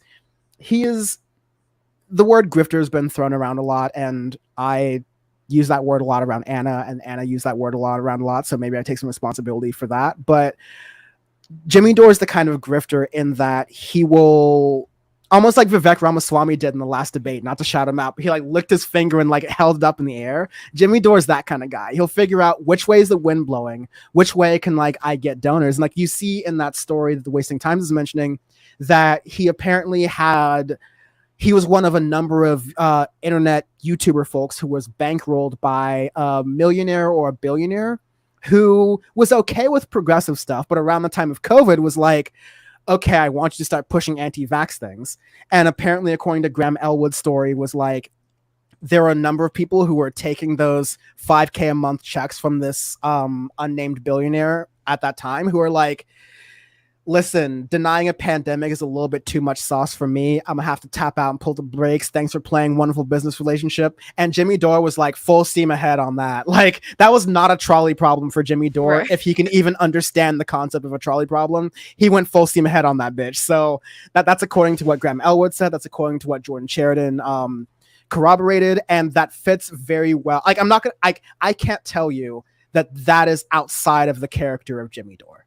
Like that's the kind of person he is. He's the person to go, you're a fucking sellout, you're a paid shill, you're all these other things. And he's the type of person to do all those same things.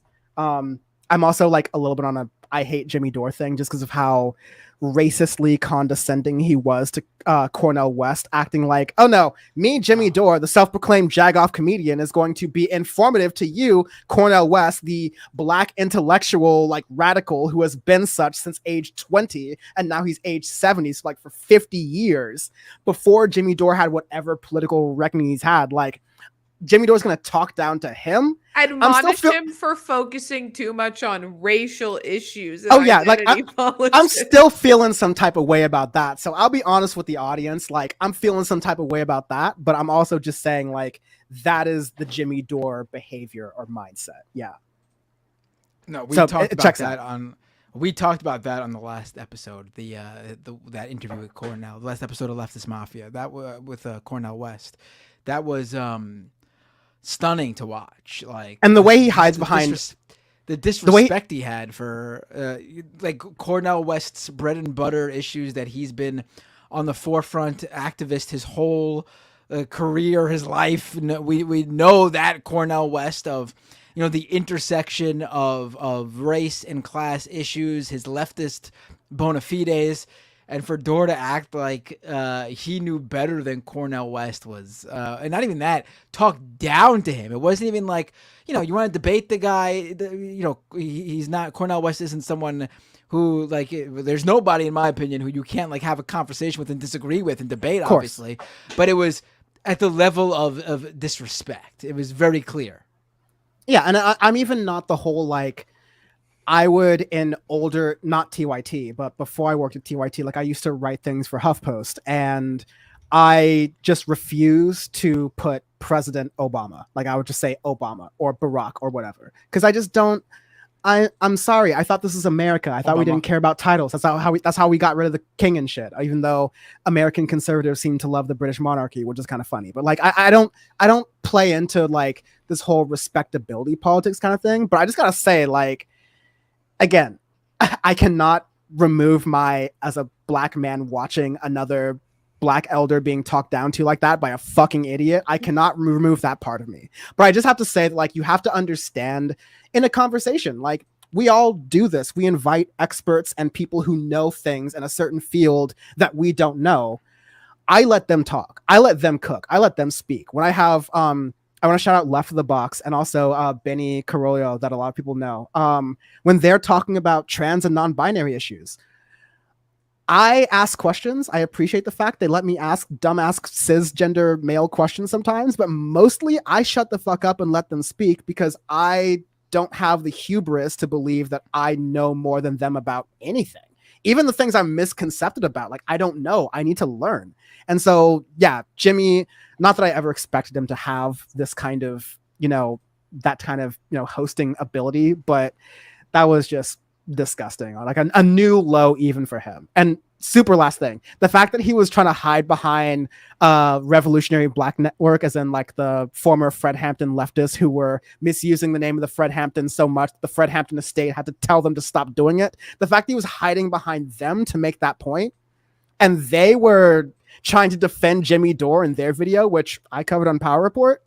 Fuck them all, dude. Like I can't express enough how much that shit disgusts me. So yeah, wasting times, great call out. I think this is another case, an example of like, hey, keep us honest. If I take a check and I start talking some type of way, I welcome this shit to happen to me. But like, that's just not the life decisions I have made to make it so that I'm not sitting in like a big millionaire mansion house makes it so I'm probably not going to make those decisions in my life. But yeah, frustrating to me by the highest level.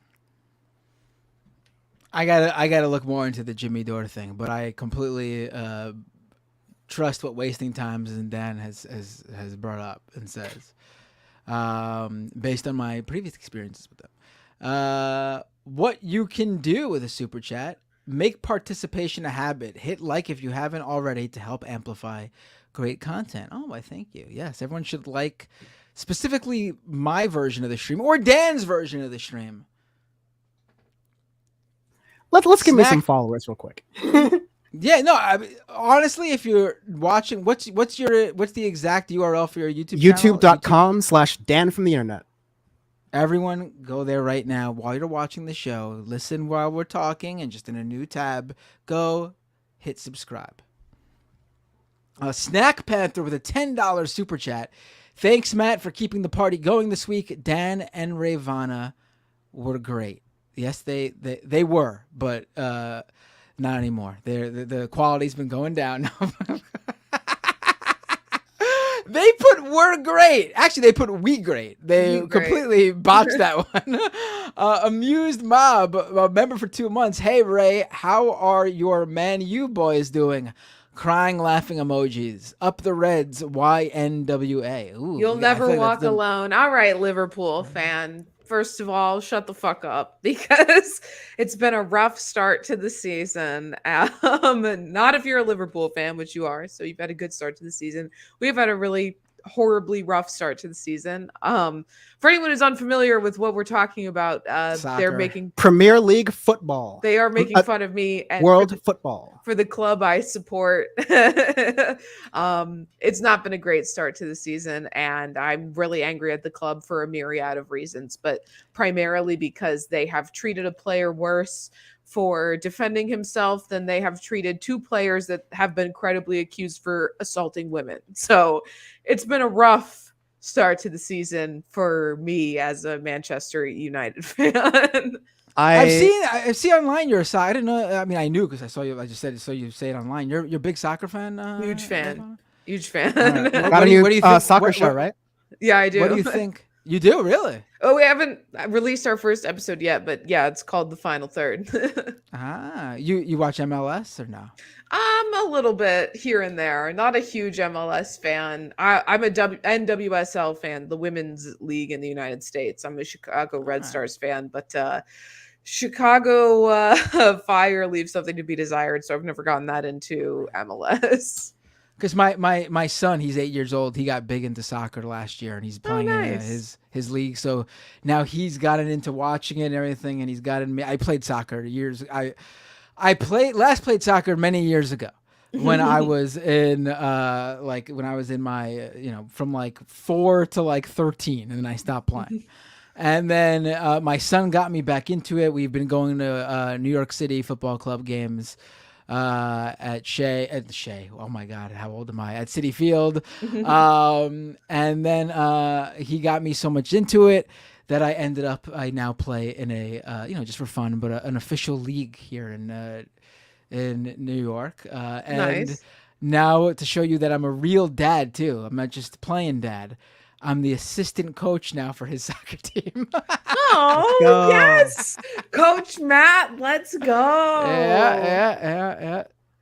I got to get into the Premier League though. I'm just, I just don't follow it that much. I'm a native, native-ish, as native as you can be being born in America, but I lived in Manchester for 8 years, so I consider myself a native Mancunian in that sense. I have the B tattoo on like here for the city of Manchester. I was a Man U fan, and honestly, I haven't been paying attention since like the Chicharito Wayne Rooney days. So as you shouldn't be. Things have gotten bad. Oh no, I've been seeing them scores from time to time. And I'm like, let me get into basketball. Clearly, me being an LA Clippers fan is way less painful than being a Man United fan. I was so excited for the season to start, and I had forgotten the severe pain that watching the matches causes me. And then after the first match, when they barely, eked out a win against Wolves, who are expected to be relegated this season, was like the most depressing shit I'd ever seen. And I was like, oh yeah, I forgot how horrible this feels. I like this super chat a lot. This might be my favorite super chat of the night. Brian Shane with a super chat. Leftist streamers passing around the same $20. They get $20, then donate it to the next person, and so on and so forth. That's pretty much how it works. That's right. Spread the wealth. That's why people think we're all rich, because we're just constantly sending around that same $20 over and over again. That's exactly how it works. Narrator there it is, the $20 super chat. Thank you, narrator. Narrator, what's Jimmy Dore's billionaire's name again? The guy giving him $5K a month. I don't know actually off the top of my head. All right, well, narrator is my Jimmy Dore billionaire. Narrator gives me like $50 a stream or something like that, if not more sometimes. So thank you, narrator. We love it. A narrator with a super chat. Bloomberg reported 5.6 billion GDP drop if the 150K UAW workers strike for 10 days. Extrapolating, that means each worker provides just under $1 million a year in value to the U.S. economy. Fain just announced 3 plans to strike if no deal by midnight. Ooh, we're 15 minutes away. Solidarity forever. Now, I haven't been... This chat, who knows when this chat was sent, but seems like I'll check it out right now. We're still... I can't wait, honestly, because part of my electric car thing, I like the documentary, I've been focusing a lot on this. So like I have an electric vehicle that is made by one of the big 3 automakers that they skirted around union laws for making the electric vehicle. And that's basically because of, I mean, what would have been NAFTA, but it's now the US, Mexico, Canada agreement, or as they say on Chapo, the CUM agreement, because it's Canada, US, Mexico. And yeah, you can get, as a company, you can get a lot of benefits from making your car in Canada or Mexico, and you can avoid the, needing to use union labor to do so. And so, that's a big factor. And I think I heard Emma say this a couple of times, if not today, then another time, but like, what better way to show yourself as being an American, buy American. People love that pride in their trucks and SUVs, which are selling the best anyways. Like cars aren't really selling much. That's why all the EVs are SUVs. But what better way to say, yeah, we're American, we're proud, built Ford tough, whatever, even though half these companies are French now, than just paying union workers, like paying workers in America what they're owed. Like, I still have people who are like, I only buy made in America appliances, not because I have a xenophobia thing against China, but because I want to support American labor. People buy like that. So level it up. I mean, far be it from me to give a capitalist advice, but like, yo, lean into that. Just pay your fucking workers. Absolutely. No, absolutely. T King with a super chat. Matt, can we get Mac, the good politic guy, on Leftist Mafia? Yes, we can. Let's make that happen. Mac. He's good. Millie Wishman with a $5 super chat. Did you see Graham Elwood and Jordan Sheridan comments on Jimmy Dore's income? We just talked about it with Dan. Yep. It probably came before we got to it. Kowalski with a super chat. You should have simulcast Majority Report on Doom today. That's not how things work over there. Tony Rizzo, member for 2 months. Thank you, Tony. Patreon.com/Matt Binder. 1,000 patrons. Let's go. So Matt can afford to hire a full-time editor, PA, cough, animator, cough. Man, 1,000 patrons would honestly get the ball rolling big time. That would be like doing this show full. It would be full time over at Matt's kids get to hear the real Mickey Mouse and not Matt's impression. Yeah, we go to Disneyland after that. Right. Yeah, 1,000 patrons. We're about, I guess a little bit over a quarter of the way there. Maybe one day. But yeah, if there was that many people, there would definitely be some movement on getting some people hired to help me out. Thank you, Tony. Kowalski with a super chat. Oh my God. Fuck, marry, kill. Bill Maher, Drew Barrymore, Tim Gurner. Oh, this is super easy, right? Oh God. I mean, the marry one is the easiest because I'm marrying Drew Barrymore. That's easy, hands down. I'm not spending the rest of my life with Bill Maher or Tim Gurner. You can marry and still get divorced, as Steven Crowder loves to tell us. So, like, I'm playing the rules of this game how they're meant to be played. The assumption that, Listen, the true game of fuck, marry, kill thinks of a nice, long-term, old-school marriage. Yes. It's a very mortal game if it's called an old-timey marriage. Yes, it's the old-timey marriage, yes. I feel like I might get in trouble with the kill one. So it's not. Yeah.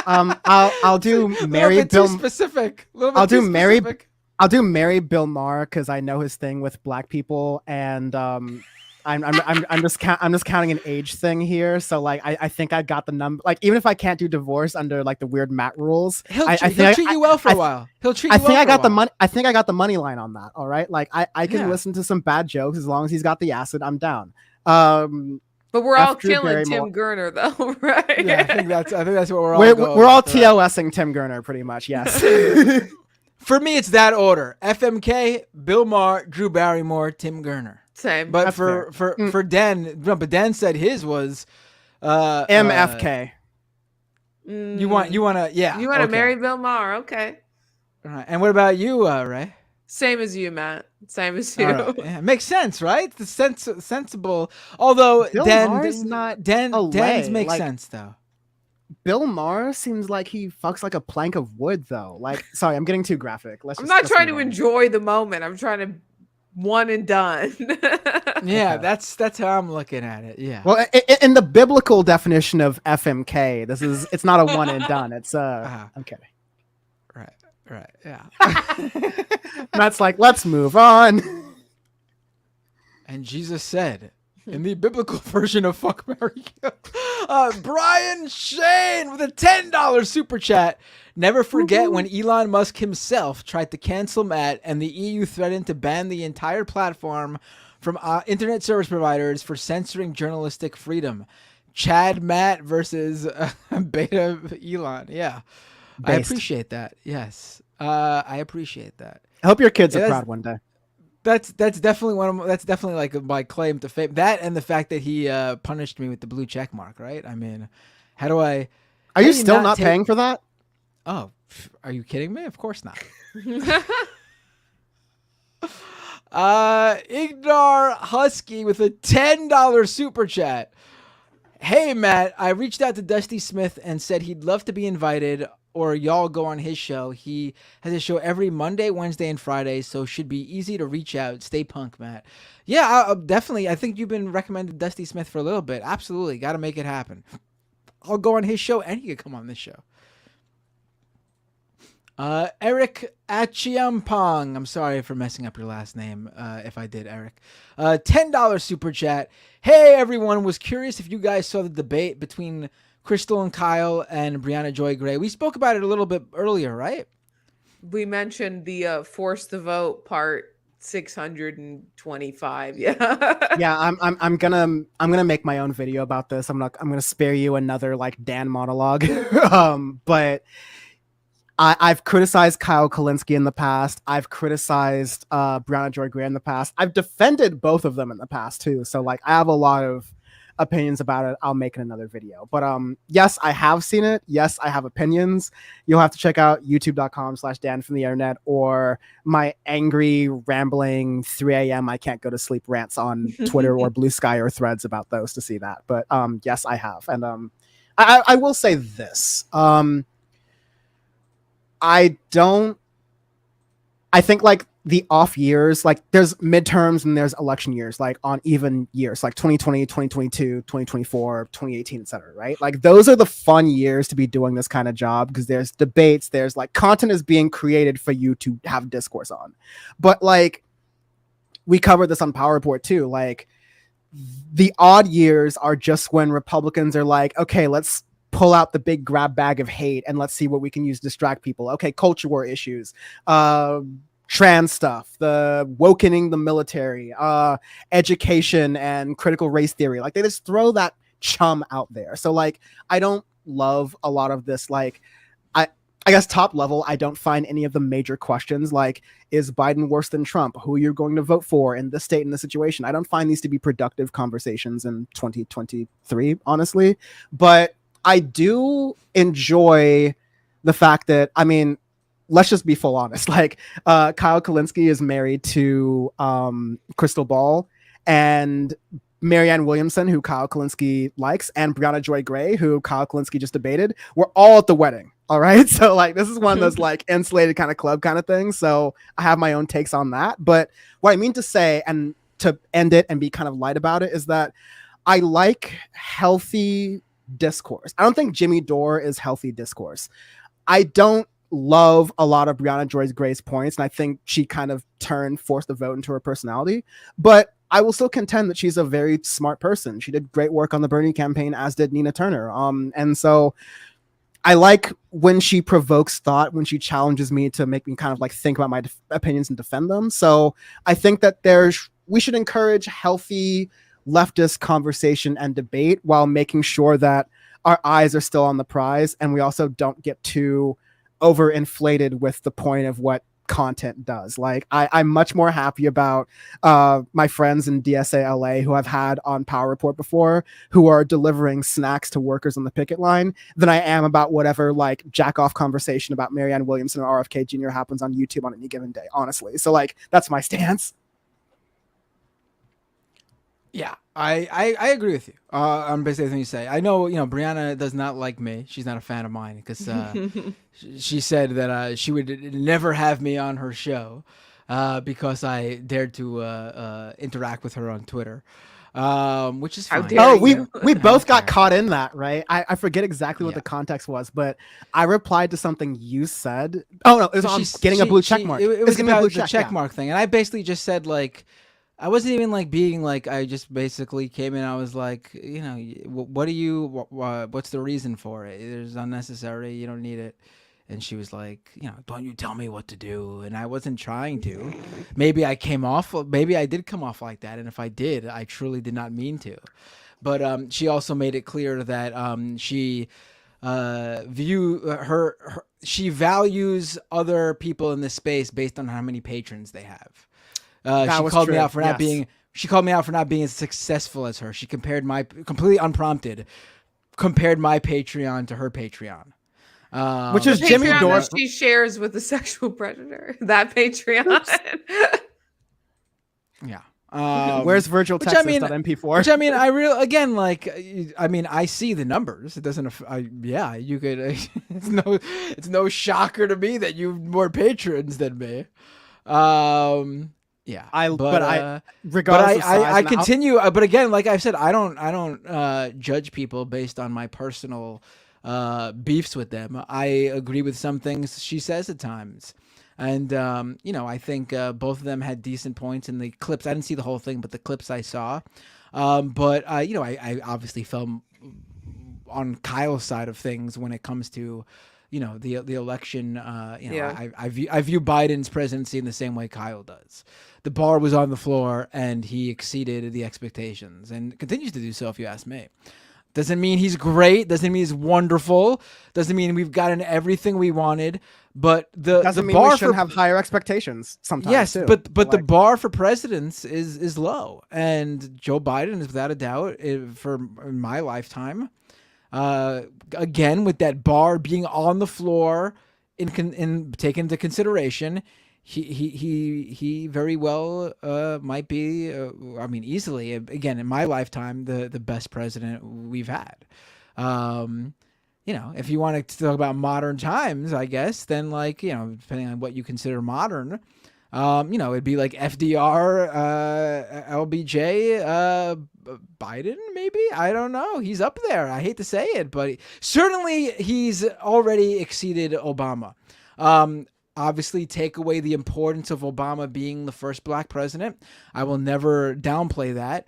But in terms of the policies and the both domestic and foreign things accomplished in that sense, hands down, Biden. And also, Obama, if you go beyond policy and look at what he did in terms of the people he brought into the space, giving all these tech people who turned into huge assholes, taking the list from Citibank and making them all his or most of them his cabinet during the economic collapse that was caused by these banks. Yes. He set a horrible precedent that we're still dealing with.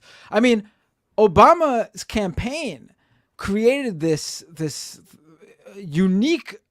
It was a unique campaign in every way, shape, and form, and it should have created like a blueprint for every Democratic campaign after it. But instead, all those people just went ahead and sold out, joining hedge funds and tech firms and things like that. I hold Biden in high regard when you consider all these things. And the strike is on, as Mobile Newman just pointed out. It is midnight. No, the negotiations have not struck in a deal, and here we go. Here we are.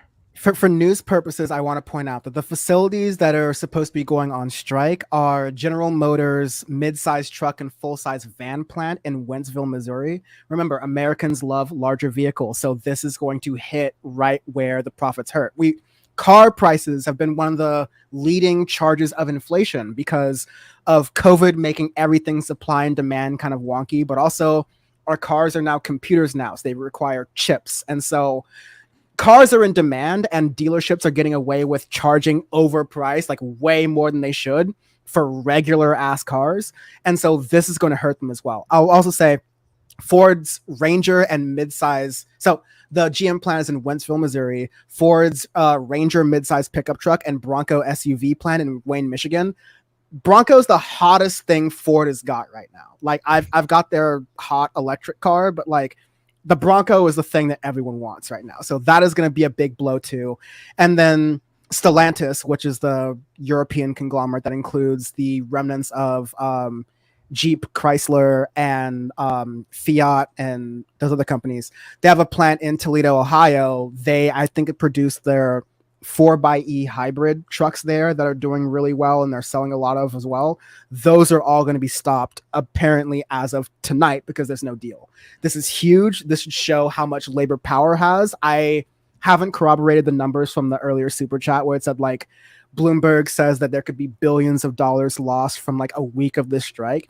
I say, fuck them. Let them go. Like, give these workers everything and then some what they want, because at the end of the day, they're asking for stuff they gave away in concessions like 10, 15 years ago. They're just asking to be met where they should be right now. And I say they deserve more. So let's go. Solidarity to them, even as I drive my Mexican ass EV. Hell yeah. No, this is gonna be big. This is a big deal, especially right now, when you got people like Tim Gurner out there talking about how employees need to know their place and we need to take power away from them because they've got the power right now. This is going to fly in the face of what people like Tim Gurner want.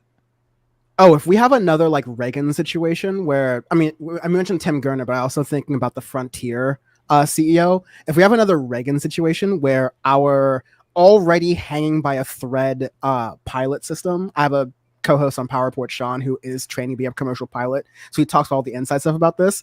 If they go on a strike, along with the air traffic controllers and the flight attendants, and some flight attendants are going on strike for, I believe American Airlines might be coming up soon. Yo, this country grinds to a halt, which is going to suck for some of my business travel. But like, again, solidarity for fucking ever. Let get these workers what they need and then some. Let's go back to the super chats. Cedar Sklar Lures with a $2 super chat. Can we at least mention Anna's right-wing pivot? We mention it all the time on this show. It's been mentioned. It's already midnight on the East Coast here, like we just mentioned. 3.5. If any of you have to leave, feel free. Don't feel like you have to stay unless you want to. I'm down, but you're the one latest. So like you, I salute you, Matt, again. Jason P with a $10 super chat. Damn, I should have skipped class tonight. Ray and Dan, I'm giddy for this replay. Nice. There you go. Love the love from all y'all. Foresto with a super chat. Breaking Points didn't do one focus group clip. It's broken into a bunch of different clips on their channel, depending what question the interviewer was asked. All right, I have to go check them out then. That sounds interesting. Sounds very interesting. Ignar with another super chat. Excuse me. Dan, I'm a metalhead. I can give you a fast list of some badass metal bands. Try some Creator, Death Angel, Exodus, etc. There you go, Dan. I just took a photo on my screen. I'm going to listen to them. I'll shout them out on the podcast if it works, especially if they've got some new stuff out. But thank you. I'm always trying to expand. I even listen to country music, like whatever. I love K-pop now. This podcast has really changed me as a person. So whatever music you got, I'll give it a shot. Thank you for saying that. I saw you gave Oliver Anthony a 5 out of 5 on his wonderful Richmond, north of Richmond. You were a big fan of his. I know you might be joking, but I defended him a lot on the podcast. You did? Not politically, but I was going to say, Dan, how do you feel about women who are 300 pounds and are on welfare? No, I will not. I promise I will not be filibuster Dan about this. I will just say that online, we're mean, like not just political people, but just on the internet, we're mean. And a lot of musicians, I say this having done a music podcast for 8 years, a lot of musicians surprise you. Like there's Kendrick Lamar, there's Vince Staples, there's No Name, who are like really on it with like leftist politics, and they're like to a T really good about it, and they do really good stuff with their music. A lot of folks are just like, hey, I've got some liberal perspectives and some conservative perspectives through osmosis and living my life, and I make music kind of divorced from that, and sometimes I stick it in there, but I don't really know. And based on the interviews of what I've heard from Oliver Anthony, I don't think he's like a Ben Shapiro, Jordan Peterson, like hardcore evangelist. Although he for did go right-wing on Jordan views. Peterson's show. He did, but I also like, and I don't know what publicist or what handlers he has who are like motivating him to do these things, but I'll say that I'm not as quick. I didn't really defend Oliver Anthony. I'll just say it like, I'm not as quick to like go after a guy who is in music and talking about politics, who like doesn't cross all the T's and dot all the I's for an extremely online leftist such as ourselves, especially because after the Republican debate, when he was, I totally might be wrong about this, but I will say after the Republican debate, when he was used as a prop both on that stage and in the rhetoric around that, where he was being said like, oh, these Republicans on the stage were talking about your song, Richmond North of Richmond. And he went back and said, no, I wrote this song about them. Like, he was like, no, don't get me wrong. I don't love Joe Biden, but I hate all those people on stage. This is like, I've tried to write that song from the perspective of elites, and I wish he didn't do that while also bashing people on welfare and people who are overweight, like, again. But I'm also like, top level, let's not take, like, let's just, I mean, at least I will say this from my perspective. I'm not going to take I'm not going to take Oliver Anthony with the same level of seriousness that I would take Cornel West or even a Jimmy Dore, someone who spends their entire life in politics, right? So like, you don't have to. Oliver Anthony, you don't have to. Right, but you don't have to have. I mean, the lyric that he's been getting called out on is a very strong. It's not like, oh, it's like, you know, something that is a little bit more subtle, and you know, maybe he didn't use the right word. Like, it's very clear.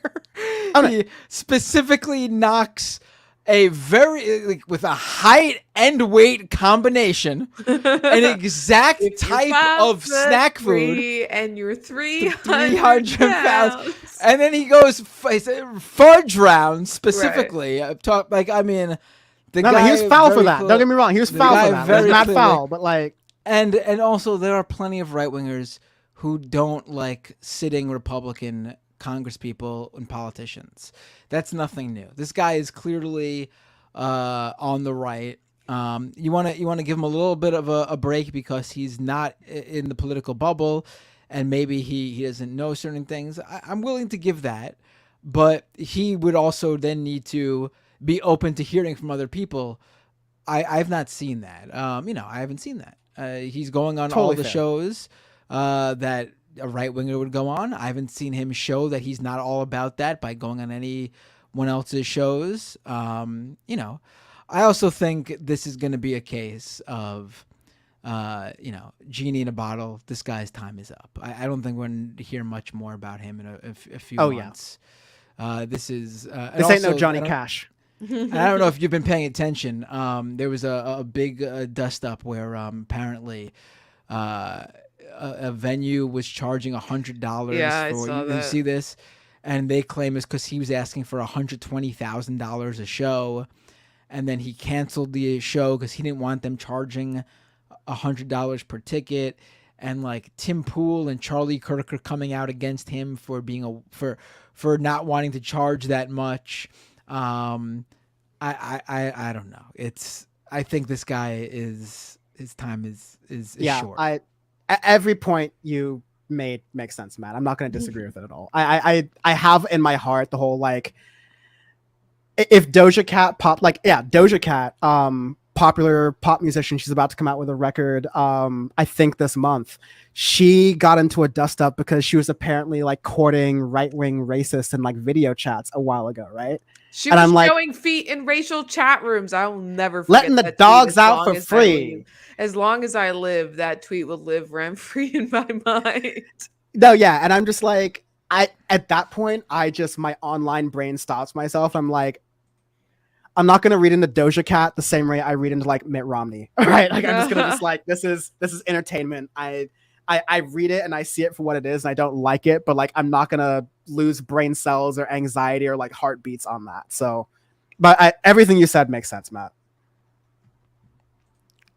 And I think you made some points about it too that I agree with. He's not like, no, I didn't. I'm full of shit. No, he doesn't seem like like this guy's. I don't think this guy's a Nazi or anything like that. He's probably your standard conservative. Nothing too crazy. Brian Shane, thank you so much for becoming a member. I'm gonna head out. I'm about to fall asleep. Go ahead, so please I gotta feel free. go. But thanks for having me on. Both of you have already stayed much longer than most guests do. Most guests see that first super chat and they're like, all right, peace, we're out. Have a great all good. night, Good to see you, Ray. Thanks. Let people know really quick before you go where they could find you. Yes, you can follow me on Twitter at Rayvana TTV. You can also follow me on Twitch, which is just at Rayvana. And you can all see me hosting the Damage Report tomorrow at noon Central Standard Time, 1 Eastern, 10 Pacific. So that's where everybody can find me. Thanks for having me on. Have a great night, Rayvana. Bye, everybody. Take care. And you'll be back on when everyone else is here too, so you didn't miss out. All right. Take care. Bye. All right. You want to stick around for a little bit longer, Dan? You feel free to. I am. It is 3 hours earlier for me than it is for you. Right. Okay. If you want to go, like I'm down, but yeah. No, I can stay. I'm always the last man standing on this show. Chandler Kearns with a super chat. I still have the doomed Emma and Sam custom leather jackets. MB Shofar also needs to be sent. Wait, you have? I don't remember this. Custom leather jackets. What? DM me on Twitter, email me at my email, reach out to me somehow. We got to make, I don't even know what you're talking about, or it's been long enough where I don't remember. Jeez. That's my shofar. Thank you, by the way. A Day in Forever. No distinction between metal and hardcore punk with non-listeners. Oh, there's a big distinction. There's a big distinction. Pluvius, the $10 super chat. There's so much great and so much terrible anime, but the best way to experience the big ones like One Piece is reading the comic, except the G8 arc after Skypiea. It is filler and it is fantastic. No idea about what you're talking about. Do you know? Not at all, but everyone's been telling me about One Piece. I'll check it out. We needed Rayvana here for this one. Cold Dog with a membership super chat. The one thing that sticks out in my mind about Jimmy's temper is when he yelled at Ben Mankiewicz at the GOP debates, I think in 2016, Dude's Unhinged. I don't remember that. Do you? I remember that so vividly because I was producing that. Were you there? No. So during 2016, I want to say YouTube put in a little bit of money to allow TYT to be able to travel to the convention. So I think the Republican one was in Pennsylvania, and I want to say the Democratic one was in the Midwest somewhere.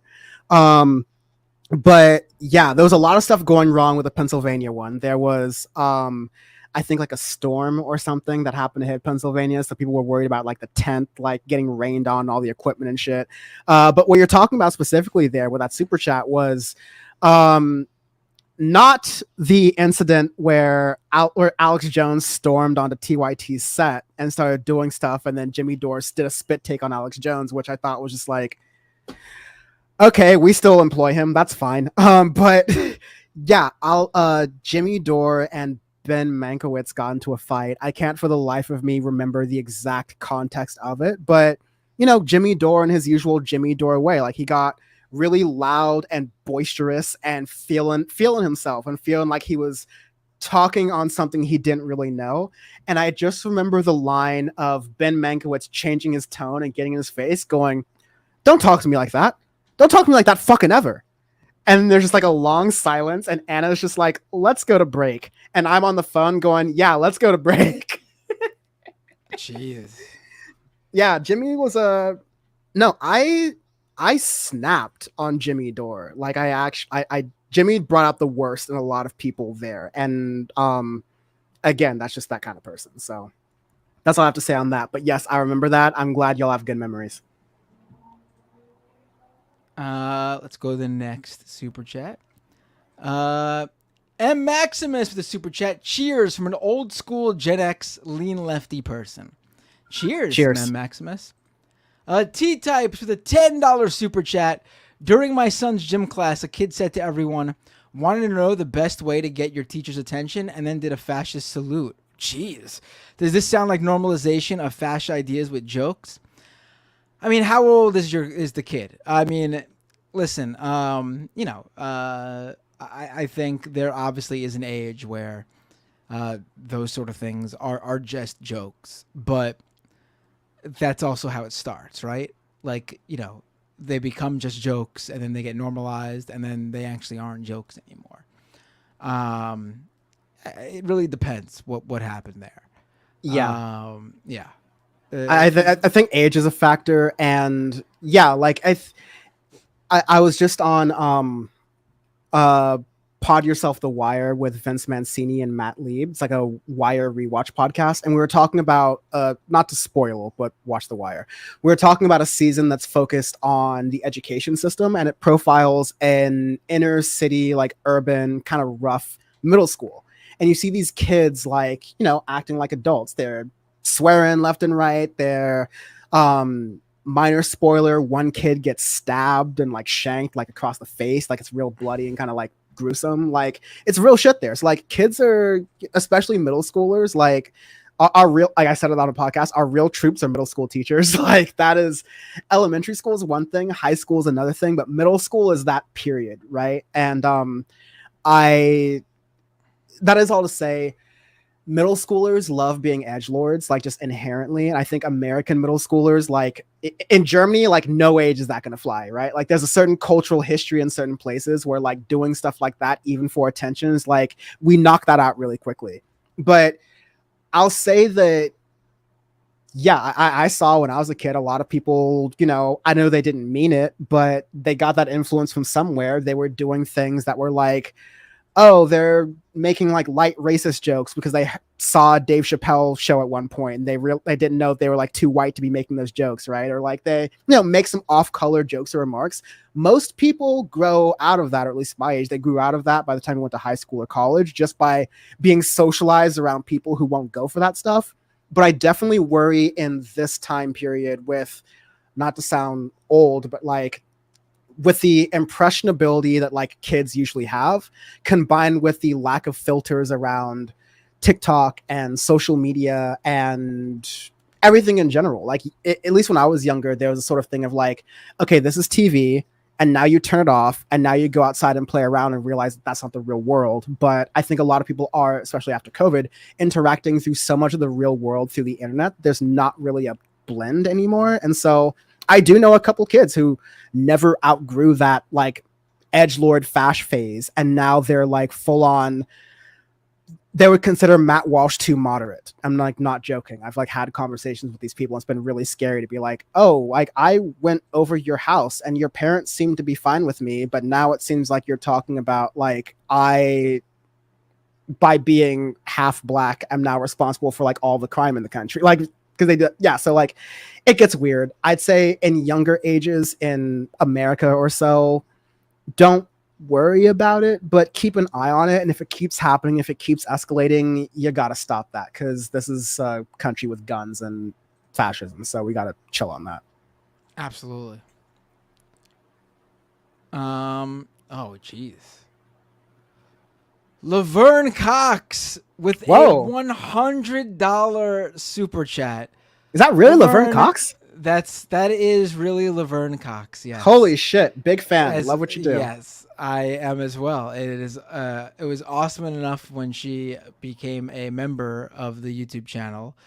But this is Laverne. Thank you so much. Since you're so rich, Binder.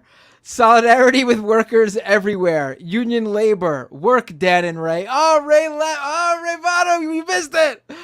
I screenshot it for her. It's all good. Laverne, thank you so much. I appreciate it. It really means a lot to me. It means a lot to me that you watch the show, honestly.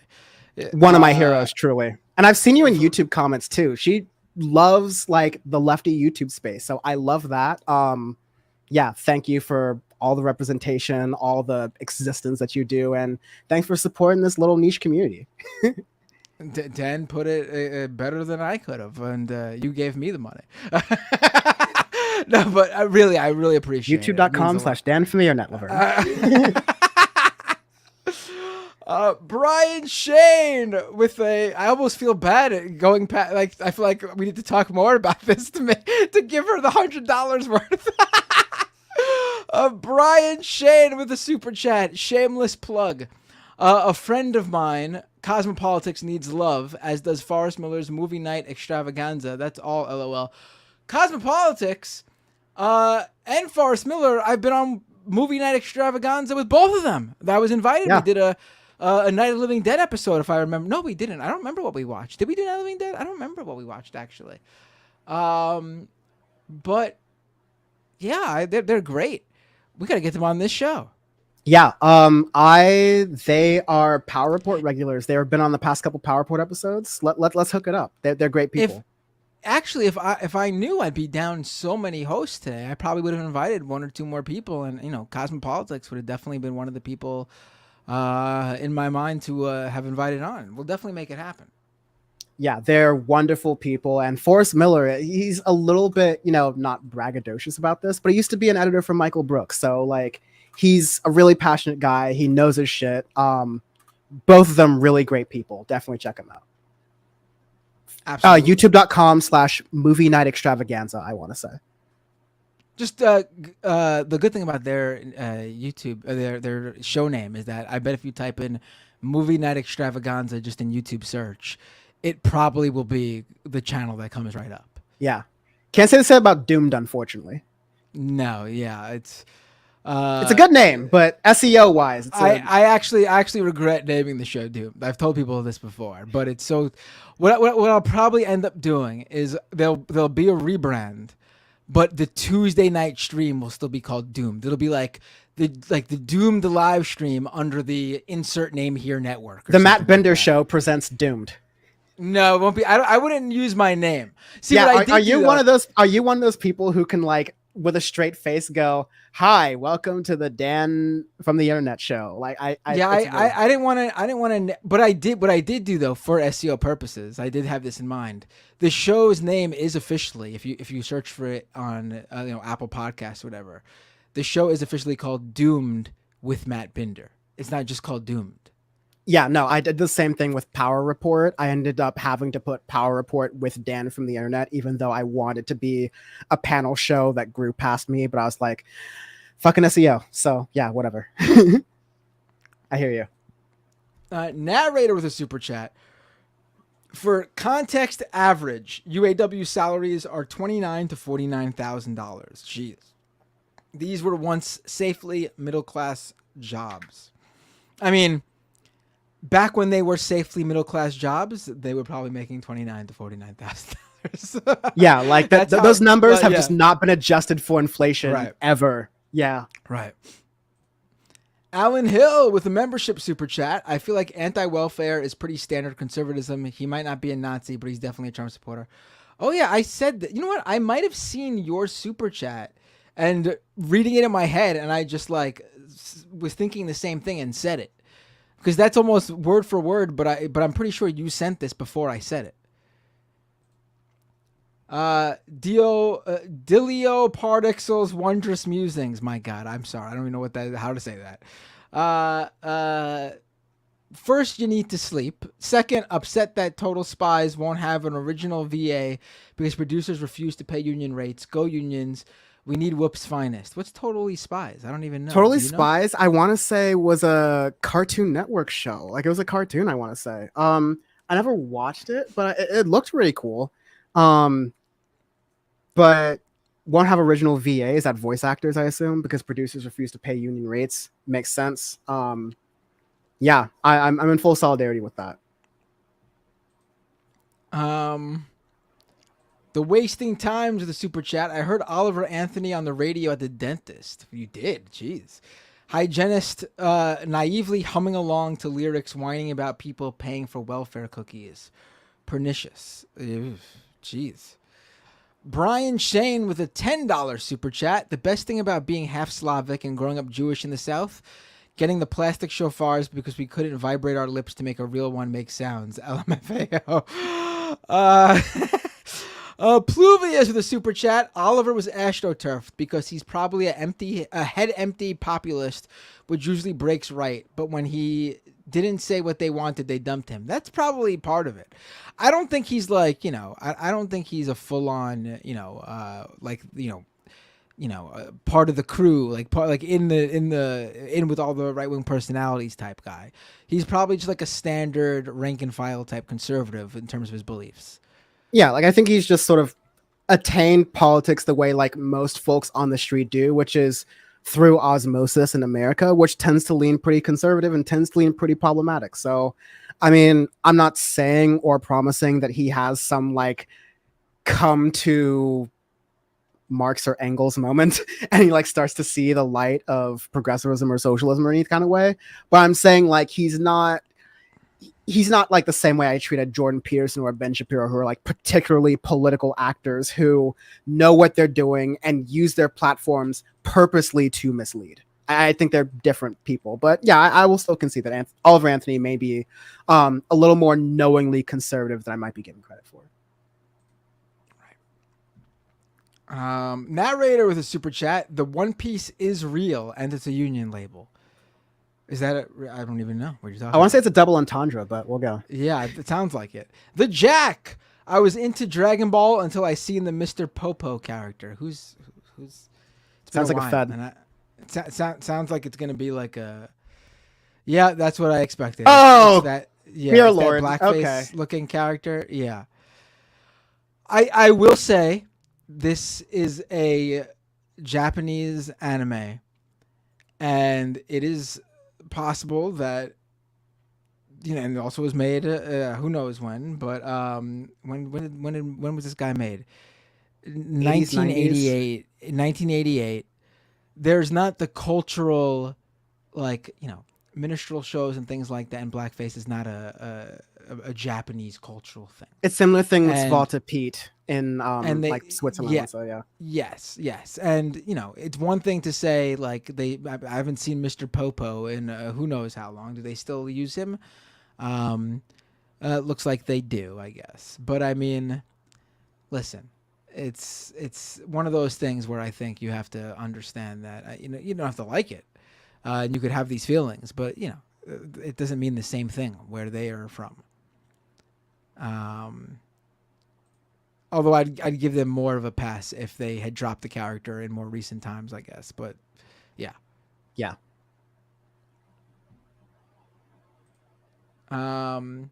Angelo Henry with a super chat.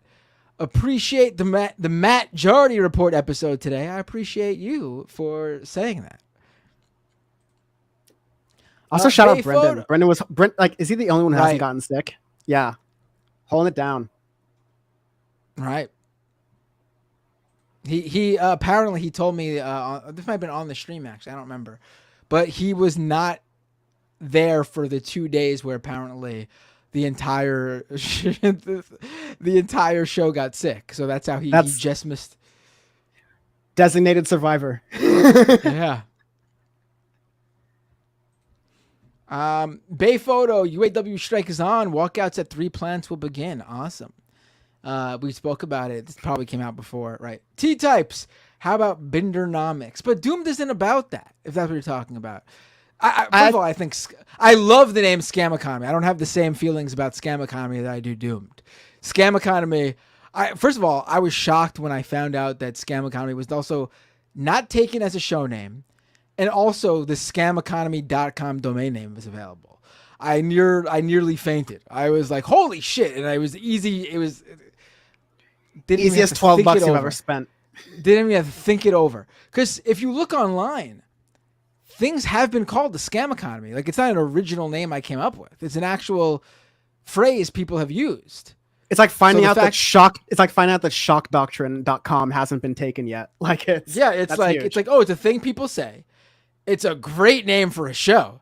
And the .com is available? Holy shit. That's a win-win-win.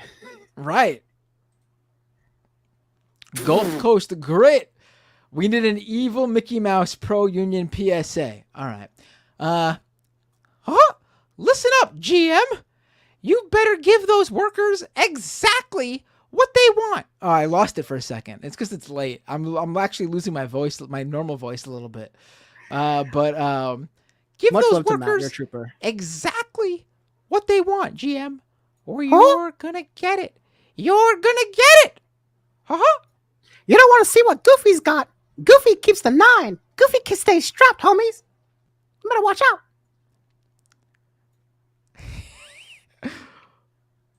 Yep.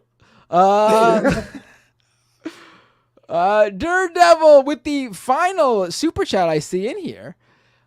New show name. I am not Matt Leck. Do not sue me. I mentioned this earlier in the Majority Report too. This happens so often still to this day. You wouldn't believe it. People confuse me with Matt Leck all the time. I'll get messages from people commenting on something Matt Leck said on the show, talking to me as if I said it. Obviously Jesse Singal, that whole thing happened because he thought I was on the show with Sam talking about him when it wasn't me. It's one of the worst things that happened about another producer named Matt taking my role on the Majority Report as when I was the producer. Yeah. Over on Twitch, just want to thank Mobile Newman for resubscribing for 1 month at Tier 1. Subscriber for 6 months. We have a strike, said Mobile Newman. Also, Solomon Succeeds, resubscribed for 1 month at Tier 1. Subscriber for 5 months. Maple Takes rated the channel earlier. Thank you so much, Maple Takes. Really appreciate it. Folks, please subscribe to Ravana's channel on YouTube, Twitch. Subscribe to Dan's channel, Dan from the Internet, on YouTube and Twitch. Dan from the web on Twitch. And I will say Ravana also... old employers, how should I do this? Yeah, Ravana also does videos on Rebel HQ on TYT, so check her out there, of course. Check out Doomed and Scam Economy and the Majority Report on Thursdays, where you can see one of the hardest working people in leftist media, Matt Bender, whose kids love him very much and probably are asleep by now. But you're a real ass trooper for this, man. The reason we stream at 8:30 is because that's the time they go to bed. We got some really quick super chat. If you want to leave, then feel free. Do you want to stick around for these last 3, I guess? I can hold. Yeah. So Ren with a super chat. New show name, The Last Airbender. I almost want to end on that. Yeah, I should have saved it. Narrator with a super chat. Reminder that an American company, Prospera, is suing Honduras to force them to sell territory sovereignty. Disgusting. I'll look more into that. Pluvius with a super chat. The more tired Matt becomes, the more his Mickey Mouse becomes just Steven Crowder. That's a good one, actually. Folks, I really appreciate all the super chats and support. Can't thank you enough. I want to stress, though, that if you really want to support the growth of this show, these super chats help. No doubt about it. But the sustained memberships on YouTube and especially Patreon, because Patreon takes much less of a cut.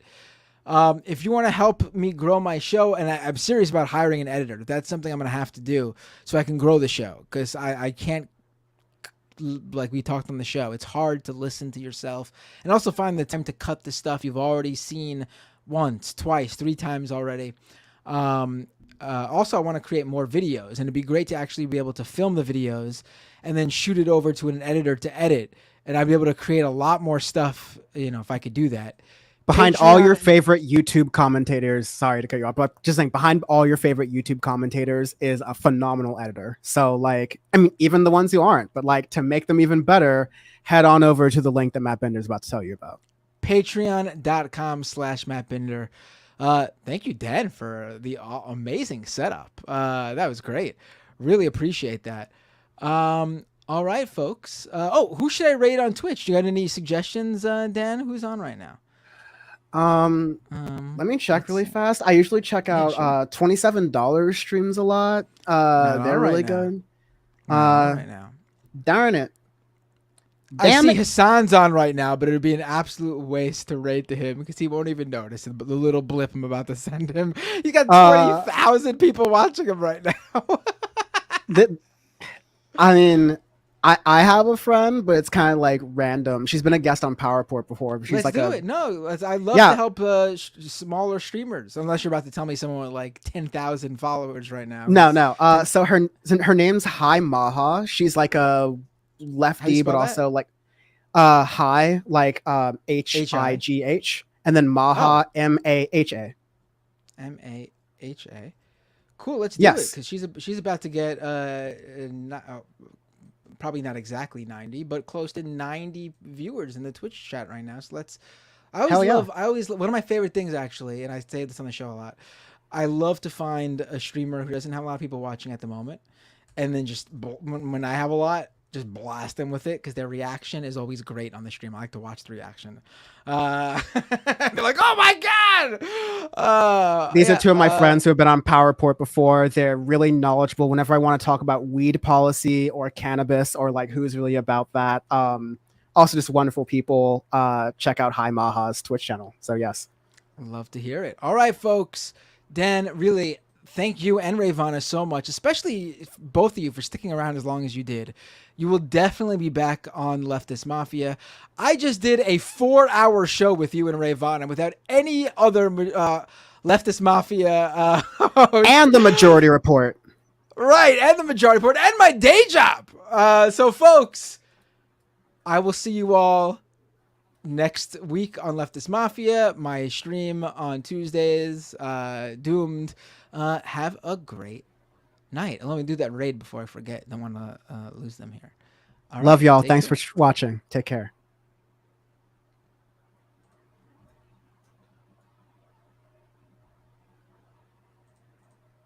Just give me a second. I gotta hit the raid. Here we go. Okay, now I'm gonna end the stream because I'm gonna hit the raid button.